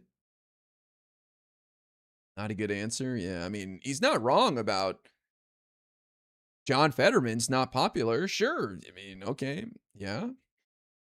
Not wrong. Well, let me ask you, because in the face of these growing scandals against Plattner, emotional abuse, aggressive behavior, which he did deny, you did continue to support. There were very Plattner. Serious allegations against Plattner. As a result of those accusations, I and virtually all of his supporters requested that he withdraw from the race, and he did. Very serious allegations. and he withdrew from the race. You, in fact, said there are no saints in the United States Senate before those most serious allegations came out. Do you regret endorsing Graham Plattner in the first place, Senator? Well, it's easy to be a Monday morning quarterback. Plattner ran a very strong campaign, and in fact, many of the issues that he's raised are resonating all over this country. A woman made very serious allegations against him. He withdrew from the race, period. And just to button this up, any regrets? Do you wish if you could go back? Okay, that's, I think right now we're looking at a campaign in Michigan. We're looking at a campaign in Minnesota. The people of this country right now are sick and tired of establishment politics and establishment policies. They want change. And I and other progressives are going to do everything that we can to bring about those changes. Bro, curmudgeon, defensive. What's up with that? Why are these guys like that now? And yeah, I'm saying it. These guys, we've seen a pattern of this behavior. Francesca Hong in Wisconsin, Abdul El Sayed, Graham Plattner, they don't want to address the question. They just keep saying, oh, that's a distraction. The American people don't care about that. I don't like that. Seem like a little sensitive to that issue there, man. I think that's a fair question. Do you regret endorsing him? I think Bernie should address that because we have future candidates on the line here. People watched what happened with Graham Plattner and said, I'm never going to run for office because I posted some shit on Reddit back in the day. I'm never going to run for office because I had a tumultuous relationship before the sexual assault allegations, that kind of stuff. I'm never going to run for office because I made some mistakes in my life. I'm not saying the sexual assault. Again, I'm just saying, I don't know, maybe they mistreated, broke up with somebody, cheated on somebody or whatever. And so I think it's important to show people why flawed candidates are still okay, and that we're not looking for perfect people. We're looking for people that are dedicated public servants who are in touch with their community. And that's not going to be a perfect person every time. And I think if Bernie doesn't address this, he just turns good candidates off from running in the future because he's just avoiding it. Also, it doesn't address the real issue, which is the recruitment and the looking into his past, right? Like, obviously some failures happen there, and he's just hand waving it as if it's 1 in a million. Like, there'll never be another Graham Plattner situation ever again, so we really don't need to investigate that much our candidates. Like, you're doing yourself and your movement a disservice if you just don't address it. I don't think he even has to regret supporting him. I agree. You supported the candidate you thought had the best policies. I regret he turned out to be a piece of shit. Yeah, exactly. I regret that he lied to my face. And I still believe in the process. And I think there's a lot of great working class people out there who never thought of running for office that should. I think there's a lot of people out there that have said some stuff on social media in the past that they wouldn't say today. I think there's a lot of people out there who have had a bad relationship, and I don't want to see that stop them from running for office. Now, if you've sexually assaulted somebody, you should know that we will drop you in a heartbeat. We will not support you. So I wouldn't encourage those people to run, but I think he's got to be careful here to not turn off great candidates. Has anyone ever asked Bernie if he thinks the DNC stole the 26th primary? I don't think he believes that to this day. I think he thought there was some unfair stuff. Seems like some of the people that support Bernie's movement have maybe taught Bernie a few things too. Yeah, I mean, look how angry he got about that too. Not a good look, bro.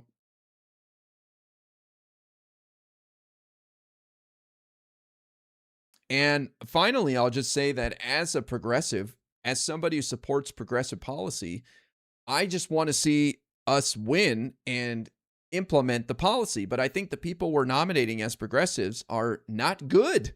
People like Graham Plattner. I don't think those people are helping advance implementing progressive policy that would do so much good for this country. And if we don't do a post-mortem on the failures like Graham Plattner and talk about what to avoid in the future, we're never going to learn, and we'll repeat the same mistakes, and it'll slow down progress. Let's look forward. You have indicated, Senator, you've been asked that you do not plan to run for president again. That means, and I don't know if you've looked at this, 2028 is going to be the first open Democratic primary without you running in it in nearly 2 decades, Senator. So let me ask you, as you look to the future. No, I did not. I did. Yeah. Going back to 2016, who do you hope will carry forward the progressive movement that you've championed? Kristen, there are one of the untold secrets in Washington is in the U.S. House of Representatives, for example. You have many, many really strong progressives. Many of them are young. Many of them are women. Many of them are people of color. And we have elected many of them. And I think as a result of this election cycle, you're going to see a lot more coming to Washington. I think as a nation, and by the way, all due respect, the media spends too much time worrying about who's going to be a president in 2.5 years. Right now, we have enormous problems facing this country. We're looking at heat waves all over the world. You got climate change. We're looking at the big tech oligarchs pushing AI and robotics down our throat. Congress is doing very little to protect working people in that. We're looking at massive levels of income and wealth inequality, a corrupt campaign finance system. My suggestion is, as a country, as a Congress, as media, let's focus on the important issues facing working people. 2.5 years from now is a long time to a presidential election. I'm sure it will unfold itself. All right. Dodge. Okay, Bernie. Yeah, I think this is one of Bernie's biggest mistakes, not passing the torch. Doing the tour with AOC recently was smart. I think that's a great step in the right direction. But if I was Bernie, I would be using my last couple of years here to push others to the front. I wouldn't be on TV unless I'm promoting someone else. I don't know why he continues to hog the limelight instead of promoting the new voices and leaders that will take over when he's gone. His movement is going to fizzle out if he doesn't do that. I think most people think he passed the torch to AOC. Maybe. I think there's a lot more that could be done there for sure. But I mean, she seems like the heir apparent. But you're going to need a lot more than one person. Senator Bernie Sanders, we will leave it on that note. Thank you so very much for being here, and we'll watch what happens closely on Tuesday and beyond. Thank you very much. We thank you.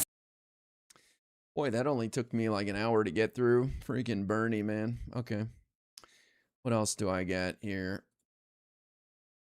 Mark Kelly. Manchin. Yes.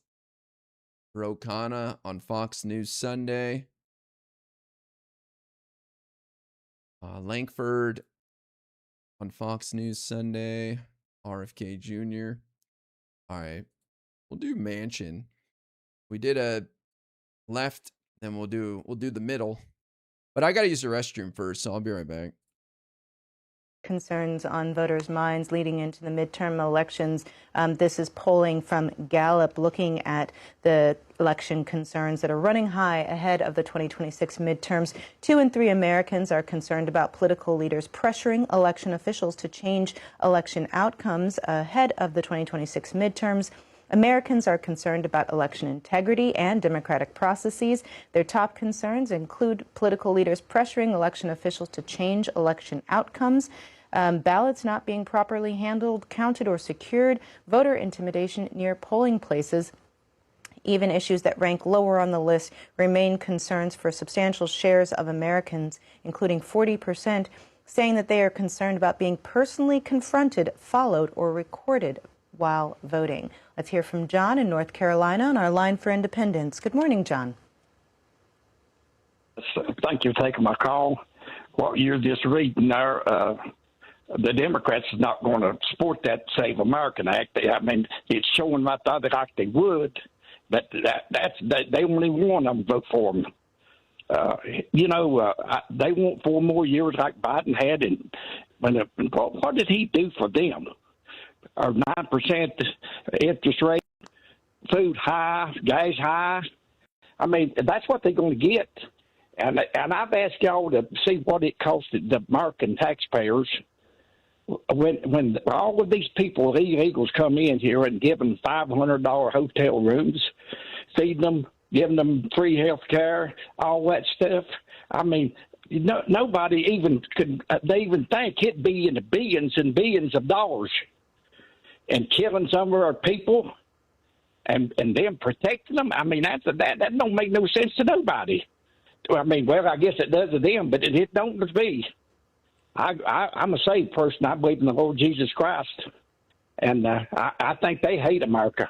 I mean, I think they hate God. I mean, how could you stand for something like that? It beats anything I've ever saw. I'm 82 years old, almost 83.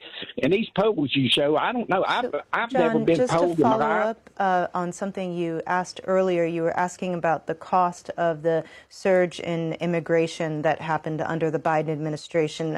I believe that's the period that you were talking about. And the Congressional Budget Office actually did an analysis of some of those costs associated with that surge in immigration between 2021 and 2023, particularly in terms of how it affected state and local budgets. And that report is from the Congressional Budget Office, finding that the direct effects plus broader increases in tax revenue. Let me just read this here. Surely this will change his mind. The Congressional Budget Office estimates how the surge in immigration that began in 2021 affected state and local budgets in 2023.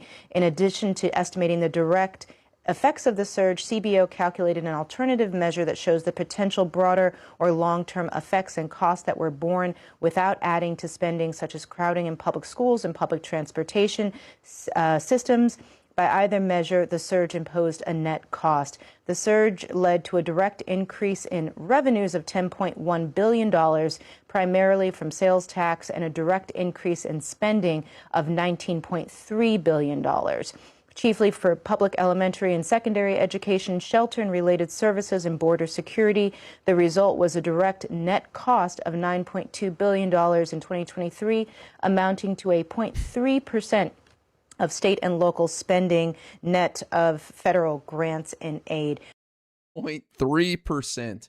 And this number always baffles me because it's like looking at income, it's looking at tax revenue versus spending as if people don't contribute anything else. So number one, these migrants allowed Americans to do their jobs because they filled empty jobs, allowing for people to do jobs above them. For example, framing of a house done by the migrants, and then the Americans come in and do the wiring, the plumbing, and then the migrants come in and do the roofing, whatever. The Americans can't do their jobs without these guys filling the role below them.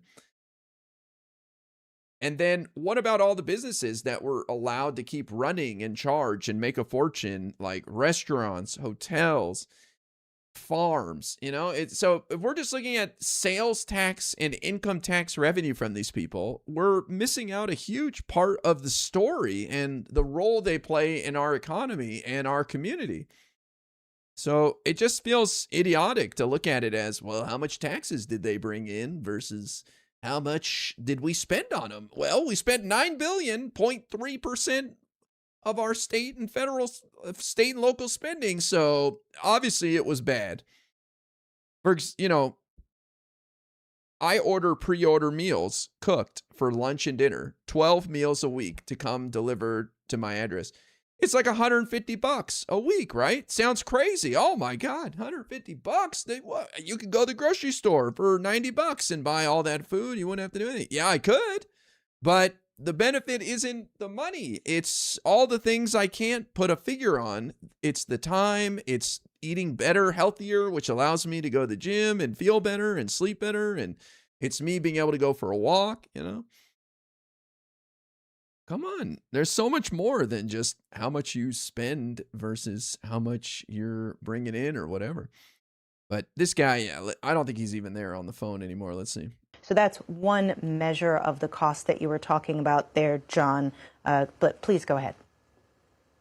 Yes, hiring all these teachers because none of them could speak English, and our schools is overrun, or you go to the emergency room, you can't even get a place to sit down, and they're you go to the emergency room and you can't have a place to sit down. Those are your fellow Americans, bro. The chances of an undocumented person being in your hospital waiting room are pretty slim, right?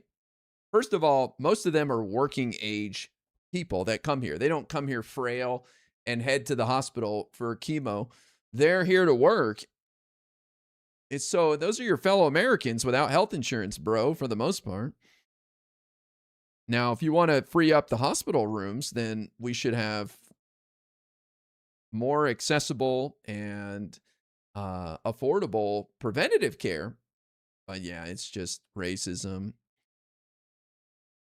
getting all their stuff free. I got to have a cancer took off my face this week, and it's going to cost, I don't know. I just had one took off my arm, and I got another one on my temple. But anyway, I'm going to have to pay, and the insurance is going to have to pay, and they getting everything for free. Well, best of luck for your recovery, John. They're getting everything for free, guys. Hell yeah. Good for them.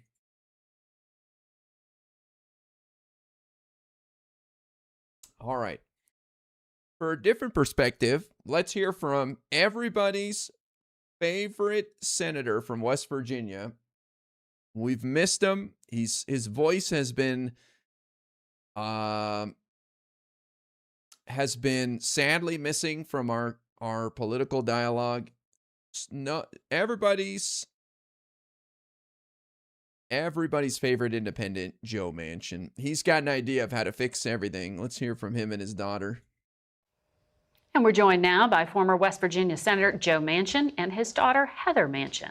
They are the heads of a new effort which aims to elect independent candidates to public office. It's good to have. They do look very similar. Now, hold on a second here. I'm not going to give anybody a hard time for hating on Joe Manchin, but I really challenge you why you don't like this guy.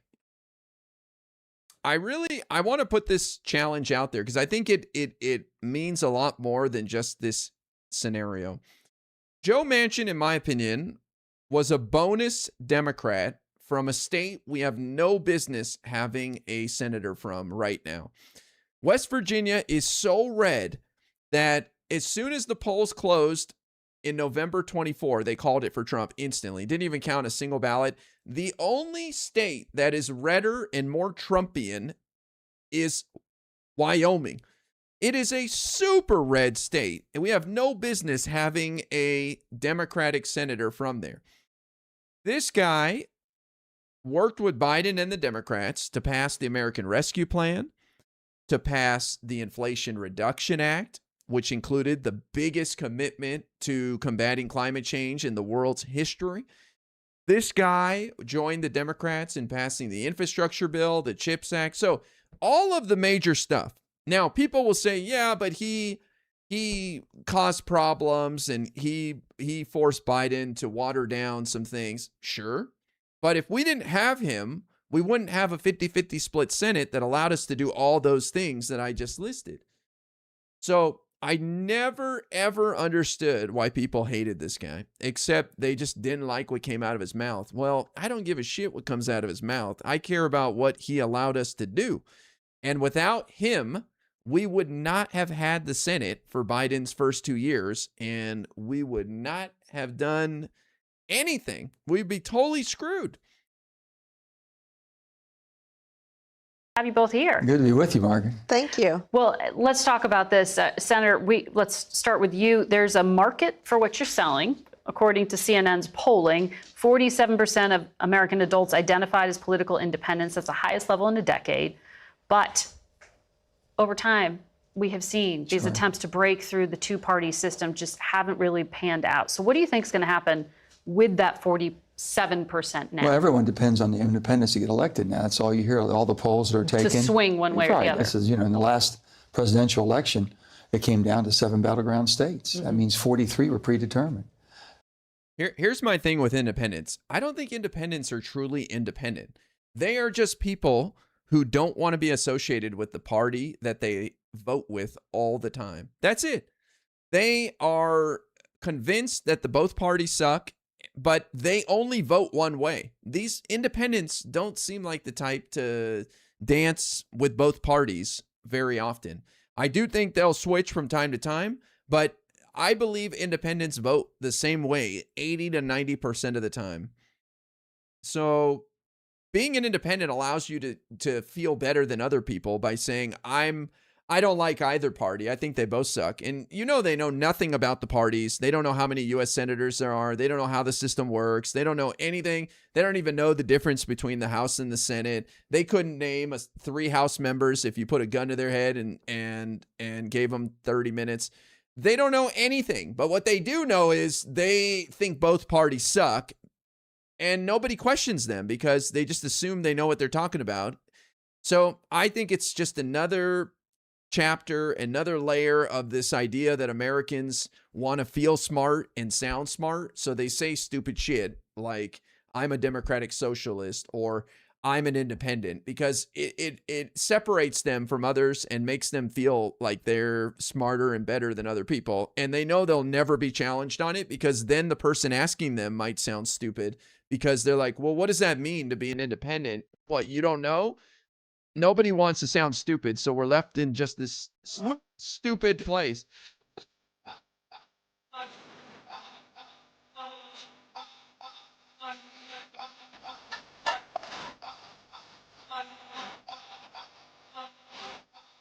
How you feeling about the Senate now, big boy?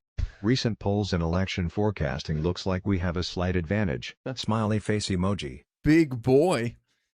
Pondering. What up, Josiah? Thank you for the $20. Every day I feel better and better. I mean, look at Ohio. What happened this weekend with Max Miller putting out his 20-minute live stream saying I didn't pour hot water on my ex-wife. And then Bernie Moreno having to say he's not fit for office. I just think it helps Sherrod Brown's chances, But every day things look better and better. I still think it's Democrats have a disadvantage. I mean, if anyone out there thinks Tallarico is winning hands down right now, and it's not a complete jump ball, if not still behind, I don't know. I think you're tripping on mushrooms. But do I think we have a good chance? Yeah, absolutely. I guess I'm more concerned about Michigan, since El Sayed is leading in the polls and it looks like he's going to win on Tuesday. There's the same polls that show him up are also showing him losing by a couple of points to Mike Rogers. So that concerns me. I think he can win, and I hope he does. But I am concerned that we may lose Michigan. But those are my thoughts. I hope you're feeling optimistic. I'm sure you are. Any chance of depressing the voter? Republicans only helps Democrats right now. Yeah, absolutely. When was the last time the House and Senate was stolen in the midterms? I have no idea, but history says that the party in the White House gets its teeth kicked in the first midterm. So it's rare for the party in the White House to do well, though Biden did in 2022. And nowadays, with gerrymandering being so prevalent, there's not as many seats up for grabs, so it's harder to swing the House one way or the other. So it may become more common that the party in the White House does okay in the midterms in the future. But I think all signs point to the Democrats doing well. I mean, there was a Fox News poll that showed Dems +7, I think, on the generic ballot. So pretty good. That's outside the margin of error.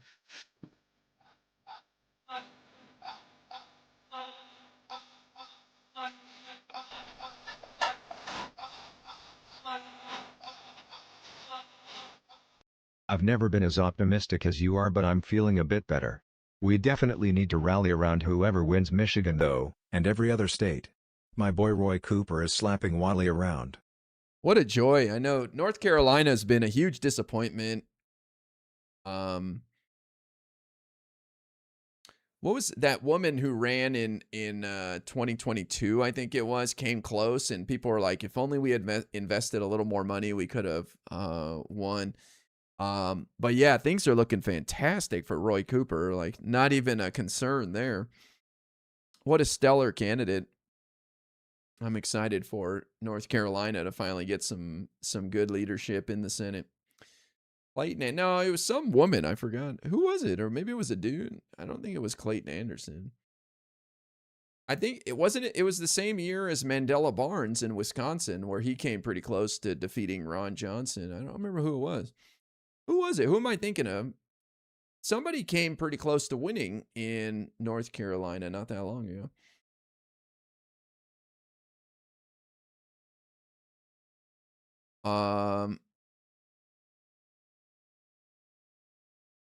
But I agree. We should support the candidate. I don't know what Hutch is going through with his vote blue no matter who stuff, but Hutch is behind El Sayed. I feel like I'm the only one who wants Stevens to win. When I was on our last Live and Learn, it was me against the world was defending Stevens. I don't know. Felt kind of, I was wondering what's going on with my fellow libs, man. It's all good. They can like whoever they want. I think El Sayed's fine. I think he would be a decent senator. And like I said, I think he'll moderate as we get closer to November if he wins the nomination and alleviate some concern that people have, like his one state solution idea. I'm not so sure that's a winner in the general. You know what I mean? Might want to clarify that one. Did you finish his book? I did, and I was underwhelmed by his plan to implement Medicare for all. It's basically, if enough people rise up and demand it, we can change the system. It's like, okay, that's probably not going to happen anytime soon, but sure. 435 congressional seats, 395. Right. This is, in the last presidential election, it came down to 7 battleground states. That means 43 were predetermined. 435 congressional seats, 395 are predetermined. There's no competition whatsoever in the system because the strength of the two-party system, the Democrat and Republican, prevents that from happening. They have total control of how the primaries are put up. And when I said this, if you look at the last election, of all the primaries across the country, only about 21% of the people showed up. 21%, the lowest ever. So they're controlling it. And guess what? MAGA's taken over the Republican, and now you have the DSA seems to be having a lot of energy on the Democrat side. What happened to the people that live their lives in the middle, that make decisions, that make things work in America? They got nobody speaking for them. What do you think they stay? I don't know who those people are. I don't think they're that big of a group anymore. I don't think those people are that big of a carry that much weight anymore. Yes, Sherry Beasley. Thank you, IO. That's who it was. I looked it up. 2022 North Carolina Senate election, Ted Budd versus Sherry Beasley. She lost by 3% basically. That's pretty damn good. I mean, she got very close. People were saying if we had invested more in that race, we might have won. So 2022, she got within about 3% of winning. So that was a disappointment. Cone de Prince, thank you for the sub on Twitch. Is that the guy I banned on YouTube? I don't know.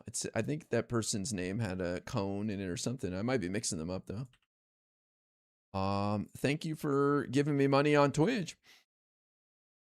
Are they not the majority? The Republicans? They are. Home? They just work in America. They got nobody speaking for them. What do you think they stay home? They just, I think they do give up. They just said this doesn't matter because the parties have control. Mm-hmm. They're going to do what they want to do. There's no openness at all. If you're an independent, try to get on the ballot. Mm-hmm. They make you jump through every hoop in the world and go out and get thousands of signatures. Where if you're a Democrat or Republican, you want to run, you pay a fee. You pay a fee, just get on the ballot. That's it. But they make it almost impossible for anyone else to compete against them. You know who? No, nobody wants independence. Nobody. You never, it sounds cool on paper. Yeah, I want somebody not beholden to the party or to other interests.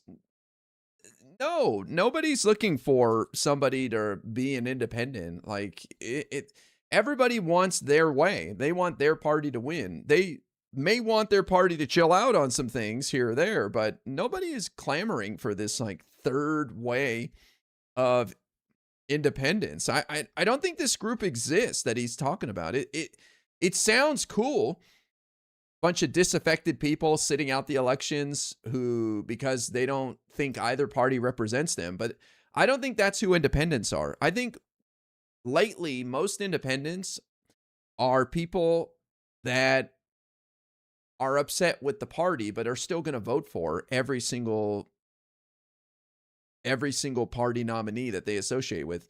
So, for example, most independents I think lately are Republicans because they're disgusted with Trump's actions and some of the MAGA people. So they don't want to be a Republican anymore. And so they want to be maybe even Trump supporters who don't want to be associated with the Republican Party. They don't like the other Republicans, so they just want to be an independent. But I don't think most independents are just politically homeless looking for something new. They just don't want to be associated with the entire party. Please accept this as an apology. I genuinely like what you have to say. I didn't want to be rude. Okay, buddy. My brother is frustratingly independent. He complains all day about Dems and socialists but is too liberal to vote for the religious right now. He complains all day about Dems and socialists, but is too liberal to vote for the religious right. Interesting. So how does he vote? So you said that he complains all day, but he votes with the left then, I assume. So he's an independent. That's what I'm saying. Like, independents will vote with the party 90% of the time. They just want to be independent to sound smart, and they've heard some bad things about party members or something, right? Like, they don't want to be associated with the socialists, so Zohran Mamdani, so now they're independent. Or they don't want to be associated with the Trump, so they become an independent, but they'll vote for all Republicans. And Cone, I don't hold a grudge against anybody or anything. Like, take it as a, I'm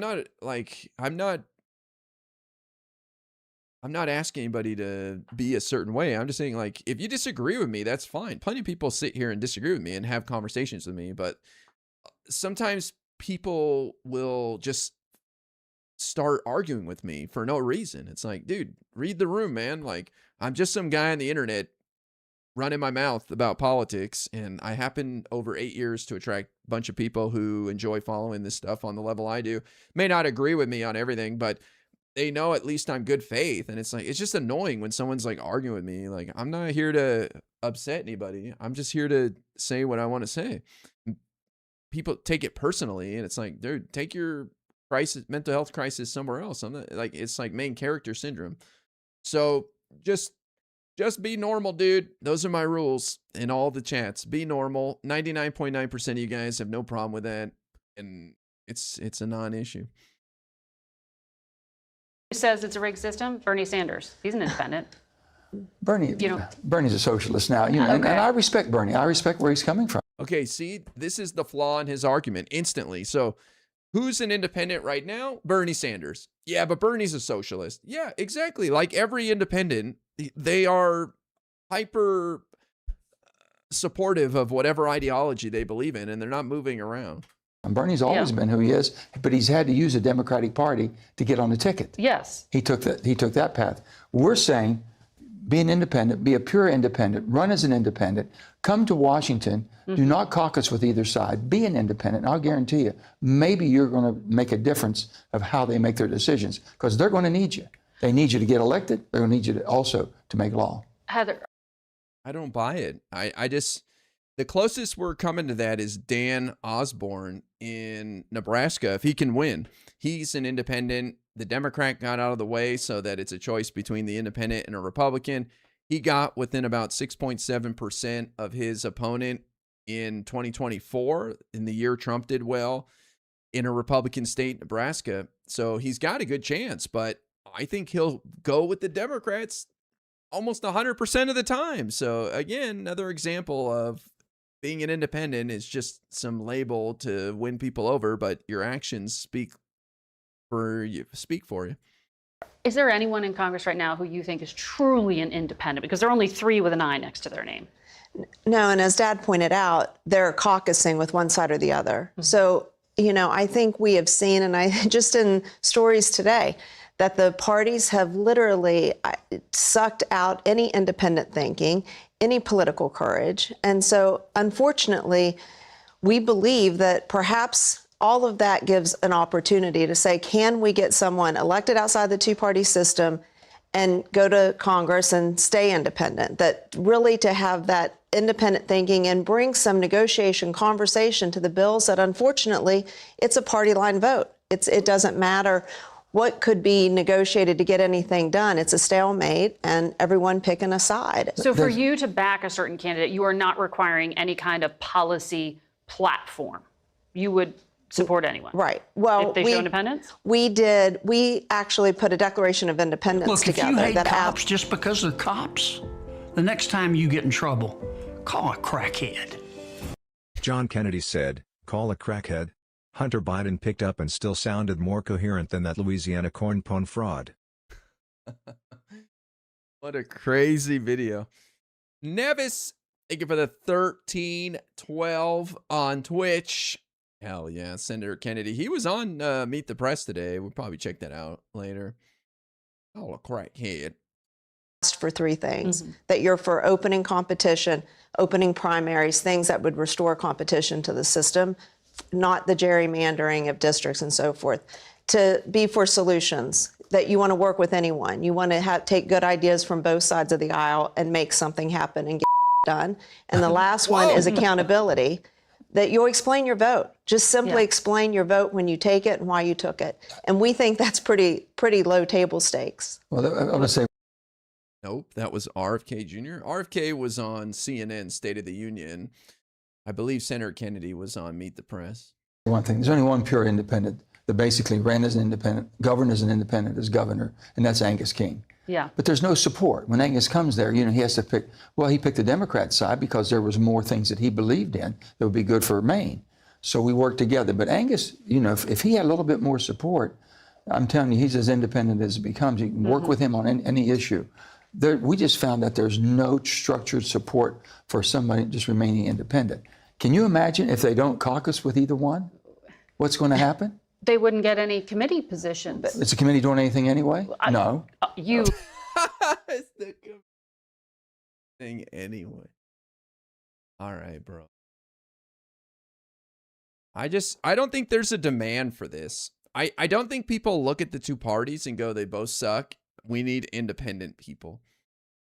That to me, it's not a great argument. I think it sounds good on paper, but when you start pushing people on it, they're not interested. They just want to see the parties get along and work with each other and be more moderate in pursuit of short-term wins with long-term vision that improves everyone's lives. I mean, really, I think if we got more moderate people elected to Congress that actually updated our laws to address modern day problems, you would see way less heat for both parties.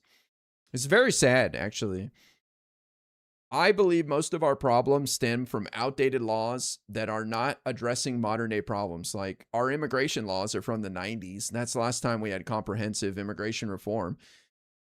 We have asylum laws that were created when it was a guy coming on a dinghy from Cuba or a single male from Mexico to work, not a humanitarian crisis with a quarter of Venezuela's population leaving, 10 million people over 10 years, That's a different story. That's families coming here because of economic opportunity lost in their country. That's not what our asylum laws were made for. They were made for people escaping danger in unique circumstances. And yet, because our Congress cannot get together and rewrite the laws to address the modern problem, the whole country suffers. And why can't our Congress do that? Because of structural problems like gerrymandering, sending bad people who don't want to give the other side a win, don't want to work with each other, just want to point fingers at everybody. Until independents get Ross Perot numbers circa 1992, they won't be able to do anything. Yeah, I'd be very curious to revisit why Ross Perot did well. I mean, was it him personally and his charisma? I feel like a lot of it had to do with that. But I was too young to understand why Ross Perot did so well as a third candidate. I think we saw a little bit of that. Wasn't there was another guy, I don't remember. I'd have to think about it, but I think we've seen a few of these little flashes of independents running that get national attention. But it just proves that it's not what the American people want. The American people like the two parties. I think because it's comfortable. You know which side you're on. You know where they stand. You know the history. And so you don't have to put a lot of work into it. You're not looking to expend a lot of energy when you're making your political decisions. It's nice to have a party that you know will look out for you. He dropped out and then didn't drop out. He was saying fresh ideas. Yeah, but first of all, he was like very wealthy. So he was able to promote himself, I believe. But I don't know. Like Elon Musk was talking about creating a new party recently, the America Party, when he was beefing with Trump, calling him a pedophile. Now he seems to be probably extorted back into the Republican fold, and he's going to spend $100 million in the midterms, which is fantastic. But he was talking about creating an independent party, but he dropped that very quickly. So did Yang. Yeah, Andrew Yang dropped that, his forward party. Liked your committee position. I like my committee position, but allowed you to do it a lot for West Virginia. Yeah, but the bottom line is that bills didn't come to the floor. We passed things in a bipartisan way, and it was always controlled by the majority leader. Mm-hmm. But they're going to have to vote. They can't deny them the vote. And I'll guarantee you, they can go to any committee meeting they want to. And there's going to be times when they say, boy, if you would just caucus with us today, we'd get this passed or that. Right. They can moderate an awful lot. We think it's a way to start bringing the parties. I believe the Republican Party wants to be the grand old party again, and I believe GOP, but I believe the Democrats would like to be responsible. They've got nowhere to go, and they've been pulled to the left and the right. Something's got to change. They open the primaries up. Let's have competition. But now what we can do is get a couple people elected that can sit there and say, listen, this doesn't make any sense at all. Mm-hmm. It's not the oath I took to defend and protect the Constitution. It doesn't make sense for my country, and it's not a way to get things done for my state. We give them the support once they get there, and we'll change things. Heather. The other problem is Joe Manchin is not the leader for this. He's disliked by way too many people. If you really want to see an independent movement, it's going to have to be some outsider who is liked by everybody. Could you ever support a self-described socialist candidate? No. No way. My God, no. And even it if they have some good ideas? I support the good ideas, but how could you support some of the crazy stuff they're for? Have you seen their platform? They're for dismantling everything that we know, whether it be the structure of government, Congress itself, or the Senate they want to get rid of. And then they start talking about all the crazy things. No police, no this, no this, no that. Are you crazy? We want a crime-free area. We have to have police for that. Yeah. We want a strong defense. We want a strong border. But if Democrats can't say that, and they start lining up with the socialist demands of what you are to be a socialist, energy will be gone. There'll be no energy, okay? He does have a good point there. This is what I think's missing and why anybody is unhappy with the Democratic Party. We do not have those strong voices that are laying out our position. When do you hear Democrats say we want a strong border? Like, you don't hear that. You don't see that. We know it's true, but that sentiment is not projected so that people don't doubt it for a second. You never hear that. You don't hear the Democrats saying we support the police. Yeah, a little bit here and there, but I think we could do a lot better when it comes to taking these positions. We need to draw red lines because we're too afraid of hurting 3.5 people's feelings in our party, so we don't tell people what the limit is that we support. We'll always have people in our party that are more extreme on the issues and want to push things further. getting rid of the police. Okay, obviously they mean we give the function of the police to others and we shift resources around and we don't ask our police officers to solve every problem. I don't think there's a single person out there that doesn't want to see armed police officers available with a 911 call in case of violence or somebody doing something. But are there people out there that think the police are being asked to do way too much and it's leading to problems in policing communities, especially certain communities? Absolutely. Absolutely. And they've had enough and they don't know why they should keep standing up, why they should keep supporting this. So they're asking for big change, and that's fine. There's always going to be people looking for extreme change. But the problem is the majority, the leaders that represent the majority do not lay out our position in black and white on a regular basis, and it leaves room for misunderstanding and people's imaginations to run wild. And of course, they're going to run to the negative. They're never going to give us the benefit of the doubt. I think it'll be stronger once we have a leader of the party. Yeah, that's a fair point, is that this is also a low point. And that's why I think Hassan and the DSA types are able to get a foothold right now, because this is a lull in our politics, especially on the left. We're coming off of a loss in 2024. And even though so much has happened between now and then, that's not the case for most people. Most people check out of politics until there's a major election. So they are still feeling the sting and the burn of Kamala losing and Joe Biden screwing up that debate. And that's what they associate with the Democratic Party. And they haven't seen the Tallaricos and the Ossoffs and the special election victories. They don't know about any of that stuff. They haven't really been paying attention to Trump either. And as far as they know, this is, just business as usual, politicians screwing up, and they don't know what to be excited about. But they'll find out soon enough. That's what I think. That's what I was saying on Destiny's channel yesterday. And a lot of people don't like that. They think that this is the end of the Democrats and the party, that these people are going to take over and they're barbarians and they will obstruct and destroy us. And I think it's a bit short-sighted.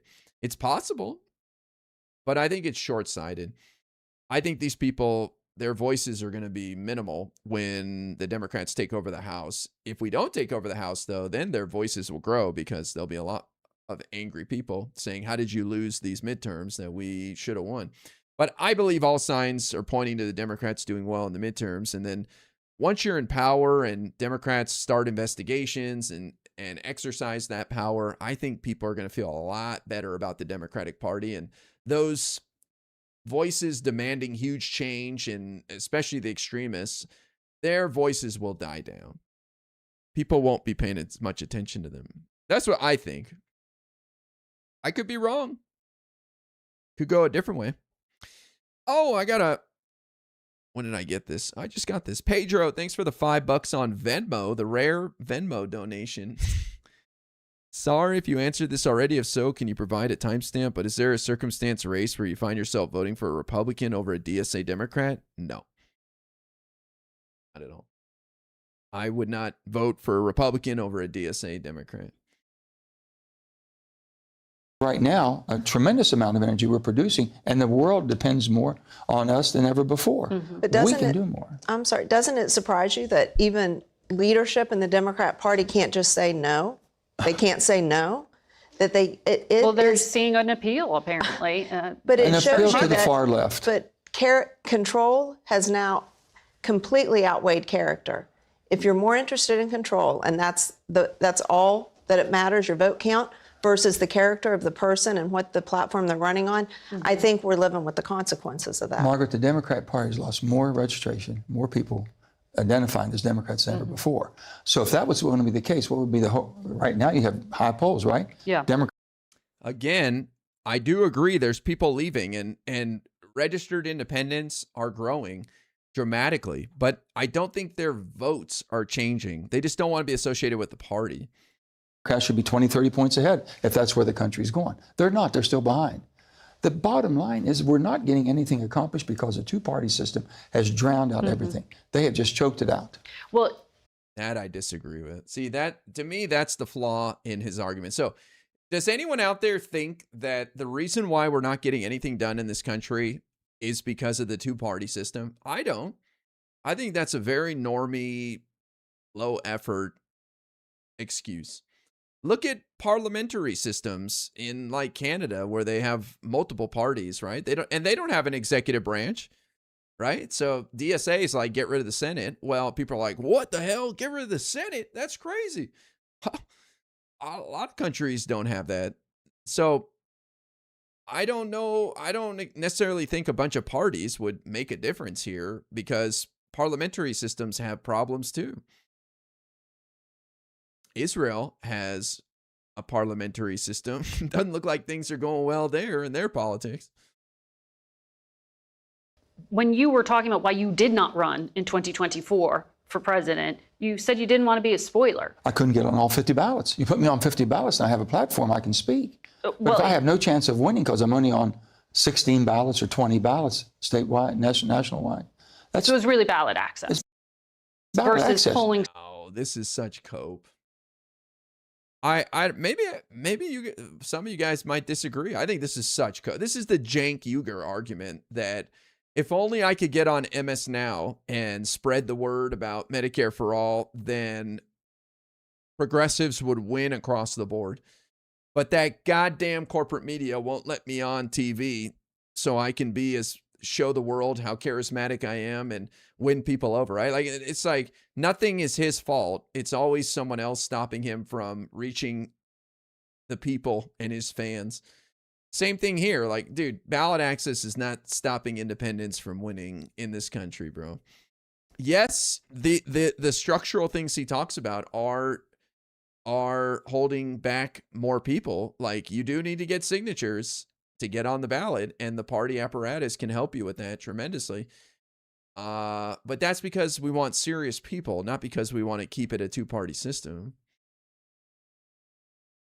The filibuster is more of the reason. Filibuster is definitely a big part of why we can't get anything done. I mean, needing 60% of the people in the Senate to vote to pass something is asking a lot. We have majority in the rest of this country where we're like, look, if you can get more than 50% of people to agree on something, we're okay with that. I don't like Manchin's arguments here. Yeah, he's been doing this for a while. He became an independent like the last 6 months of his time as senator. And he's just taken advantage of the moment where people are angry and frustrated with the system and saying, oh, I've got a solution. It's independence. But it's not. It's just a way to get attention. To me, this argument about the two-party system is the problem is no better than term limits for members of Congress. That's not going to solve anything either. That's exactly right. I would have loved to have been able to sit and say, come on, Donald, do you really believe that? Is that true? Or Joe or Kamala or whatever. And also, if you really were concerned about the two parties, you would be fighting for things like ranked choice voting that allow people to take a chance on a third-party candidate and increase your odds of them being open to your arguments. So you wouldn't even talk about a third party. You would just be advocating for ranked choice voting up and down every ballot in America, because that's your key to getting people to even listen to you. Had so many differences, but there's a way that basically people just want some normality. The chaos is just running people's lives today. And when you look back in West Virginia and all other rural areas, I mean, the cost of living, the cost of groceries, the cost of doing everything, the energy, how you live your life is too high. I mean, who are you getting financial support from? You have a background in the business community. Do you want more sort of small dollar donations? Like, how do you counter some of these? You're right. It's David and Goliath story for sure. But we think, being strategic, we're not trying to get behind 20, 30 candidates. We're getting behind a handful, a few in Congress. If we could get 2 or 3 elected, think of what the difference that independent bloc can make, 1 or 2 in the Senate. So, we've seen tremendous support, actually. We'd like there to be more. I think the business community needs to lean in and not try to put their head in the sand and say, well, we hope this passes. We need people to get engaged and participate and think it's going to be great for the country. Thank you for sharing the initiative with both of us. We'll track how it does. We'll be right back. Okay. I'm just looking at it. It's called the Independent Leadership Council. You can go to their website, independentleadershipcouncil.com. Don't really see anything except they're saying more people are becoming independents, so we want to represent them. But I don't think those independents are looking for what Joe Manchin is selling. Maybe if he had a big Republican that was doing this with him, they could go around together and show, look, we represent both sides. But you go on there with your daughter, you just look like disaffected liberals who are trying to take advantage of people's frustration with our government. It's just a boogeyman, right? It's the two parties, guys. That's the reason why. If we only could get rid of the two-party stranglehold, then all your problems would get solved. It's instead of actually putting in work and implementing change that we need, like getting rid of the filibuster or get rid of gerrymandering or proportional representation, whatever, man. Speaking of which, PBS NewsHour had a little feature on proportional representation I thought was interesting. I wanted to show that to you guys. Proportional representation. It was a couple days ago. We turn now to our series on democracy, where we hear a range of perspectives on how government should function, what's led to this moment in American history, and where the country goes next. So it's ideas like this that they're about to talk about that I think are the real solutions to our problems. It's not you and I having better conversations with our neighbors. It's not destroying DSA. It's not any of that. It's structural problems like this that this could address. With fewer than 100 days to go until the midterm elections, high-profile battles over redistricting have become a fixture in political headlines. A number of Republican-led states, under pressure from President Trump, have redrawn their congressional maps to gain an election edge. Some Democratic-led states have followed suit. Those battles have already this year led to the elimination of majority black districts in Louisiana, Alabama, and Tennessee. One group of scholars is sounding the alarm on the consequences of gerrymandering. 500 of the nation's top democracy, voting rights, and legal experts have signed an open letter to Congress, urging lawmakers to consider one solution: proportional representation.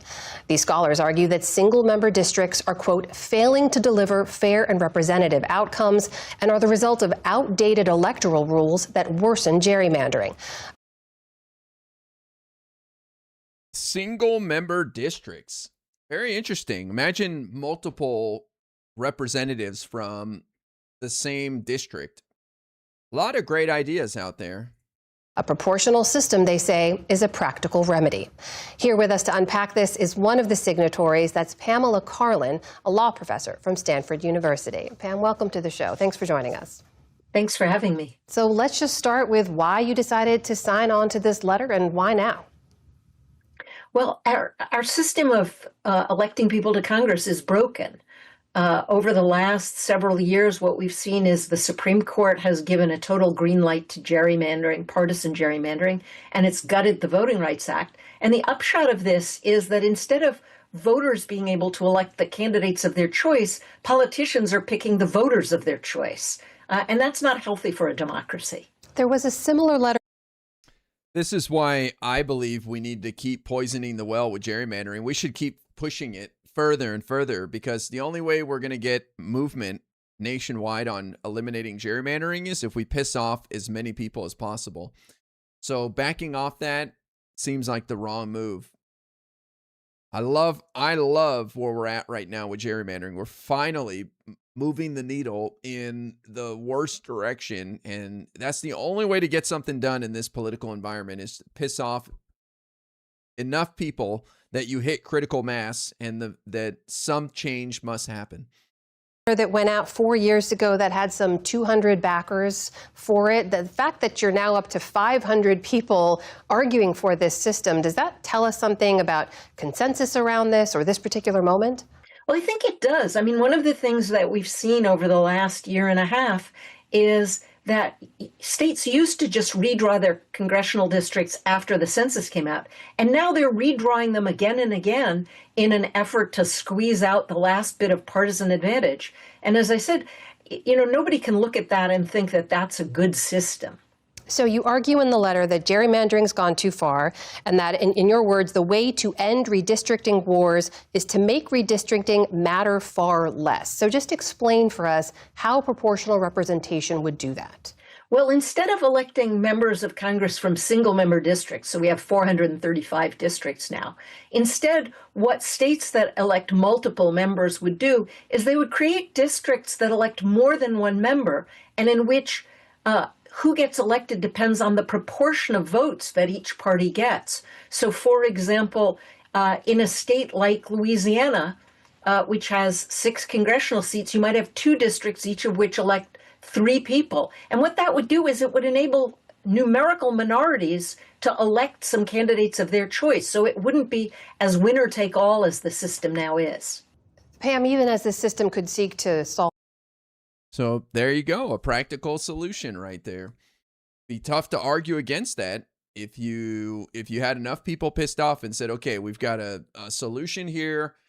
We're just going to take the 6 districts. We're going to have 2 districts and proportional representation based on that. I think it's a step in the right direction.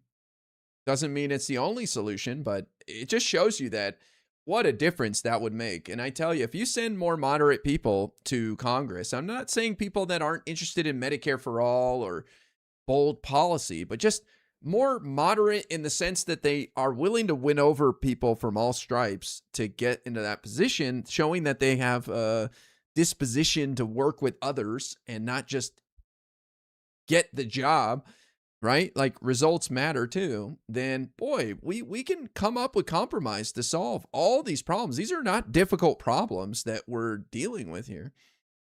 One problem, could it create new ones? I mean, one of the chief frustrations we hear from voters is gridlock within the systems.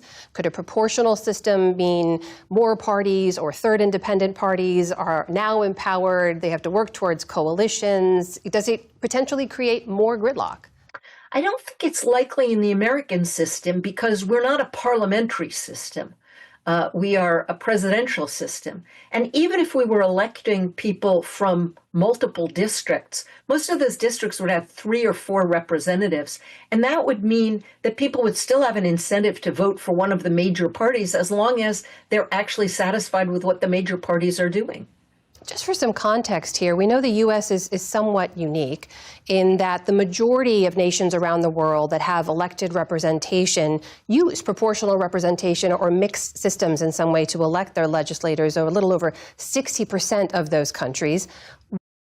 This is also very powerful to show that our system can learn from others, newer democracies, and if we start talking about those systems a little more, maybe we can get people energized to change something, right? Like we've got to look outside of our 4 walls and see what's working in other places. Why hasn't proportional representation been seriously considered in the U.S. before?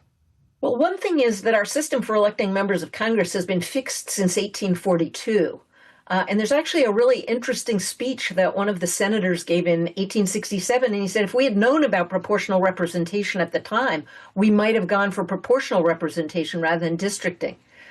Once you have a system in place, especially in a country like the United States, it's very sticky because the members of Congress, they know they can get elected from single member districts, and they don't know necessarily what would happen if we had a proportional system. And so it's hard, unless there actually turns out to be a political movement behind it, to change the way elections are conducted. Well, that leads to my next question, which how realistic is it to implement this kind of system right now, especially given that the people who are navigating the system and benefiting from it would be loath to try to change that system at the same time? How do you see that? In the short run, it's not going to change. I mean, you really have to build a political movement behind this. And part of what I hope we're going to start doing is having a real discussion about why our current system of electing members of Congress just doesn't work anymore. And it's creating a system in which, although Congress is divided between the Democratic and Republican parties, individual states don't have representation that's fair to people on both sides of the aisle in those states. If the system doesn't change, if there's no serious election reform, what do you see happening in the years ahead? Well, what I see happening is people becoming increasingly disillusioned with the system, people believing less and less that our democracy works, and that's not a healthy world in which to live. Pamela Karlan, law professor from Stanford University. Not exactly the most optimistic person there. This is why I think we just have to keep poisoning the well on gerrymandering to get change. Until people hit rock bottom and really get frustrated across the aisle, both sides. And right now, Democrats are the only ones who are really mad. Republicans are starting to get pissed because of what happened in California and the tit for tat. Democrats are just smarter and better, but we control less state governments, so it's harder for us to gerrymander that hard. But the goal right now should just be to piss off as many people as possible when it comes to gerrymandering, so we get enough people outraged to demand change. I agree with her. I don't think we're going to see change soon. We really have to regulate social media in the next 5-10 years in order to get people out of their silos and be willing to hear things that they don't normally hear. Also, to not be taken advantage of by the algorithms and all that bot network bullshit. Something's going to have to give here.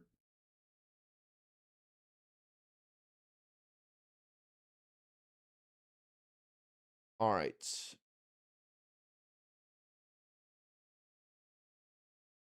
Let's hear from our favorite border state senator. Good morning and welcome to Face the Nation. President Trump's threat to massively escalate attacks on Iran set off a diplomatic scramble on Saturday. American allies, including the Saudi Crown Prince, urged the president to back off plans to bomb Iran's energy infrastructure. Late last night, Trump said military action at levels unseen since World War II remained an option. But he's holding off for now at the request of allies as well as Iran because he claimed there was a diplomatic opportunity, or as he put it, quote, the perimeters of a deal has been agreed to. Oh, yeah. Fool me.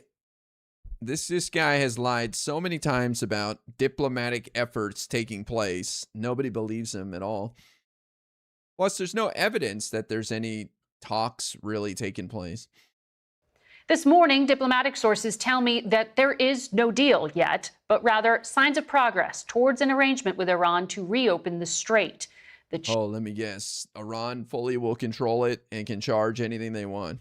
That's going to be the deal in the end. Challenge remains just how much leverage Iran will maintain over it. We turn now to Arizona Democratic Senator Mark Kelly, who joins us from Columbus, Ohio this morning. Good morning to you, Senator. Morning, sir. Revlin with the resub on Twitch. Hell yeah. Thank you, Revlin. Good morning, Margaret. We're now in the 6th month of this war we had been told would last 4 to 5 weeks. In the past week, the targets have widened. Iran hit Egypt. We saw Saudi Arabia join the U.S. in bombing Iranian-backed militias there. And then late last night, President Trump used the term that he had been considering military action on levels unseen since World War II. You sit on intelligence, you sit on armed services. Has the administration shared anything in regard to its plans on Iran? I mean, not these latest plans, and I think what we're seeing here is a president who has an approach to this that's just rather erratic. He says one thing, he does another thing. It's escalatory. At this point, he's trying to get us back to February, and I think if he could, if he had a big reset button he could hit, he would certainly take that option. Hey, we've got 18 dead Americans. Prices have skyrocketed across the country for the American people. I was here in Ohio. I'm here in Ohio now, but I met with some veterans the other day, and they're struggling. I mean, these are a lot of retired service members that can't afford to put gas in their car, can't afford groceries, rent is going up. And this president is not dealing with the issues that the American people need him to deal with. Yep. Well, you know, in our polling, we see that this is a very unpopular war and it's weighing on the president's own approval ratings. But Democrats are faring slightly worse, according to CBS polling. When asked who has the better approach to Iran. The border wall? Oh, that's a good thing to him.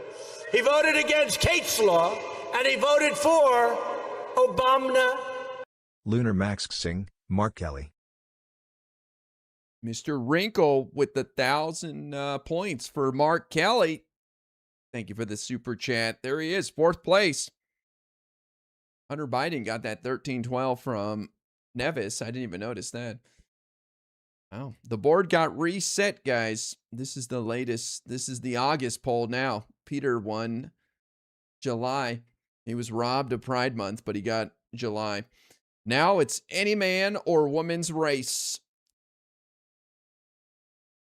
32% say Trump and the GOP. Only 30% say the Democrats.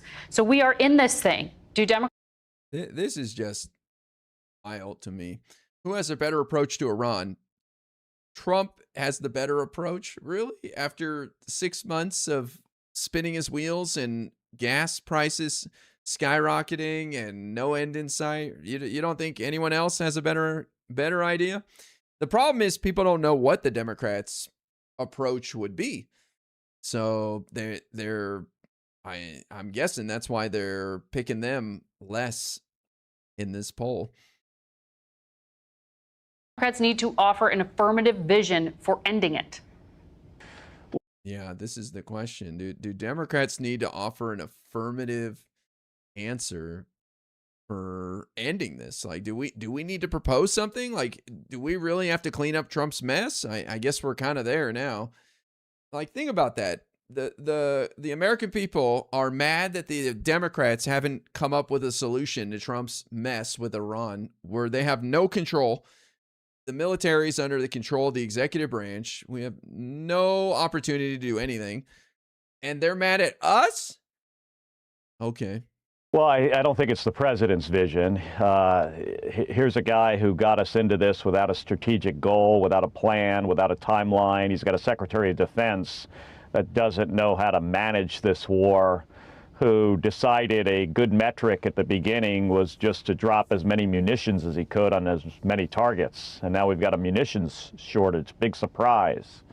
So they're flailing, they're stuck, they're responsible for this, and the president is the one that has to try to figure out a way out of this. I would suggest to him, though, that the solution is not to do the same thing that he's been doing, not to have his real estate buddy and his son-in-law in charge of a negotiation, to put some people in here that know how to do this, how to talk to the Iranians, and put a coalition together, bring our allies back together. He's alienated not only our GCC allies, but our European allies as well. And it's just making this much harder for him to figure out a way out.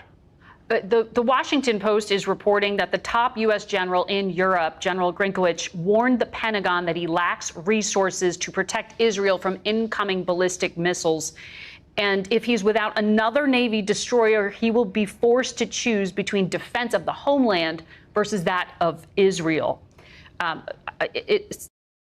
could see people saying, good, we shouldn't be protecting Israel. But like I've said in regards to their defensive weapons, if you take away the defensive capabilities, they're going to go harder offensively. And people will shrug and say, so what? They've already done the worst of the worst. No, they can go way harder than this. So if we're unable to provide this shield, then I worry that things could escalate even more. Sounds like for the moment, Israel's not rejoining combat operations, but what does that say to you? Have you heard these concerns from this top commander yourself? I haven't heard this specifically from Grinkowicz on this issue, but it's not, Margaret, this isn't rocket science. It's not hard to figure out. I mean, we struck over 14,000 targets with multiple munitions. That puts a lot of stress on the magazine depth. So, of course, our commanders, probably not only in Europe, but in other places, are starting to feel some stress on can they meet the need if they need to defend the homeland or our allies. You can see why this is an issue for him. Mm-hmm. And that's because at the beginning of this thing, there was no strategic goal. And without the goal, it's hard to figure out what to do next. Yeah. And I think that's why Hegseth went just to try to set records on the number of targets hit. Yeah, I should say for the record that the Pentagon says it's media speculation and they don't comment on operational capabilities. We did ask them to clarify that. But on the point about restocking, Secretary Hegseth says he needs money from Congress to do that, to replenish munitions. He needs money from Congress to pay salaries. He needs $67 billion. You recently were asked, and you said you were undecided on how you would vote on additional funding. How do you deny that needed funding? Well, Margaret, last year we passed a defense budget that was over $1 trillion. That was the first time ever. It was sold to us as a one-time generational investment in the department. And in my view, they squandered that. Now they're coming and they're asking for $1.5 trillion plus a supplemental. We're approaching the amount of money that every other country on the planet spends on defense in a year. This is irresponsible. And now they want a blank check. Hey, I'm going to make sure the troops have what they need to defend themselves and defend the United States. So you would vote for the 67? But they need to come to us.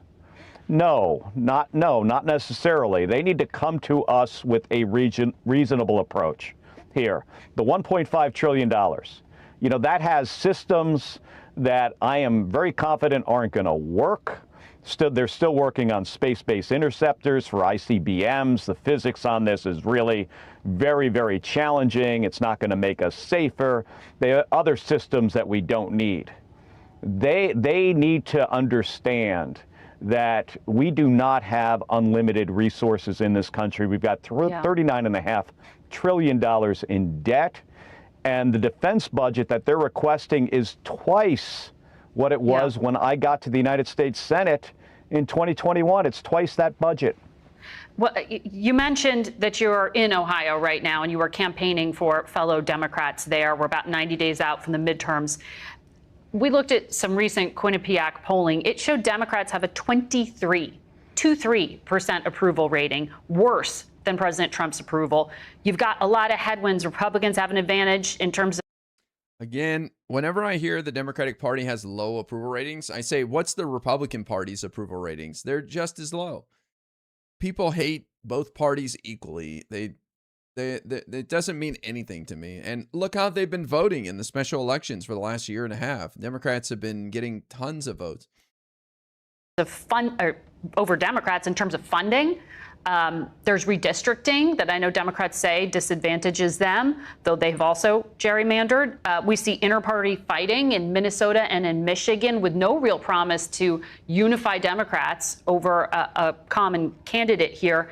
How concerned are you that Democrats are going to lose this thing or end up with this very, very tight race? Well, I think we have an opportunity here, despite the Republican gerrymandering that started in the state of Texas, to try to, rig the deck, so to say, here, and make it more challenging. That provides an advantage to them. But this president is historically unpopular for a midterm president, and he's not meeting the needs of the American people. Gas is up over $4 a gallon. Half of Americans are having a hard time affording food. Rent, home ownership is down. Rent is up. The American people are really struggling. So we have an opportunity to win back the House, and I am confident we will.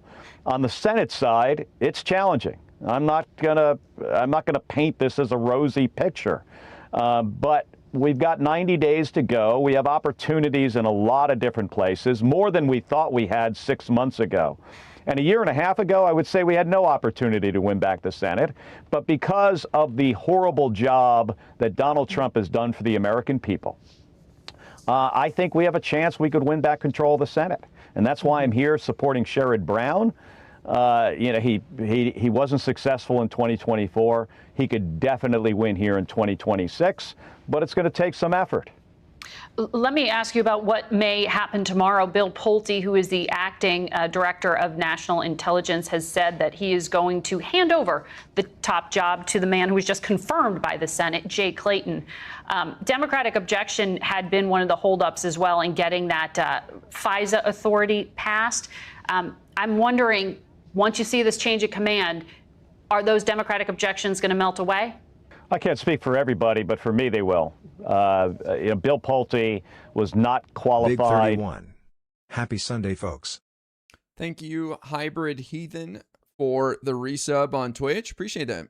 In any way for this job, should have never had it. He fired, according to him, about half of the director's office. And hey, I, thought there were too many people over there anyway, but this guy was not qualified, didn't even really understand what the Office of National Intelligence did. So I can't imagine he did a very good job at figuring out who to let go and who to keep. And because we're also in the middle of a war right now. So I suspect when we sort this out, we're going to probably realize that he fired a bunch of the wrong people. So hopefully on Monday, he is out of the office and we could talk about FISA renewal. All right. Senator Mark Kelly, thank you for your time this morning. So Mark Kelly feeling a bit optimistic here. He's in Ohio. Ohio looking better and better. That would be an incredible pickup. Trump won Ohio by double digits in 24. Imagine if we win the Senate seat there. That means states like Iowa and even Alaska are up. I think it's possible to still win the Senate even without Michigan, which I'm not counting Michigan out by any means, but the latest polls show El Sayed losing to Mike Rogers, still within the margin of error. But I think if we even, a lot of people are predicting 50-50 split Senate for Trump, which I think would be a bit of a nightmare for him too. J.D. Vance would have to live in the Senate if that's the case to be a tiebreaker. But if we get them down to 50-50, that'll be pretty damn good. If I had to put money, I would say we're going to win two. We'll flip 2 seats. Probably Maine and North Carolina. Other ones are a challenge. Ohio is a toss-up. Iowa's a toss-up now. Alaska's a toss-up. This is according to Cook Political Report. So, it could go either way. Chances are in our favor to win 1 or 2 of them, right? So let's say we win 3 seats. That's the Republicans down 50-50. So I'd love to see Tallarico win. I just think that's asking a lot of Texas. I don't know. It's not an easy map, even with all of the excitement and all of the energy out there.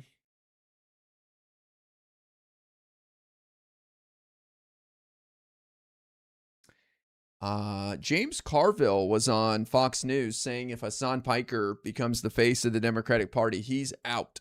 Oh, curious to hear this. Well, after tens of thousands of migrants reportedly breached the front of Spain's North African enclave over the course of just 2 days last week, the president says it is the result of liberal laws and gives a warning for the U.S.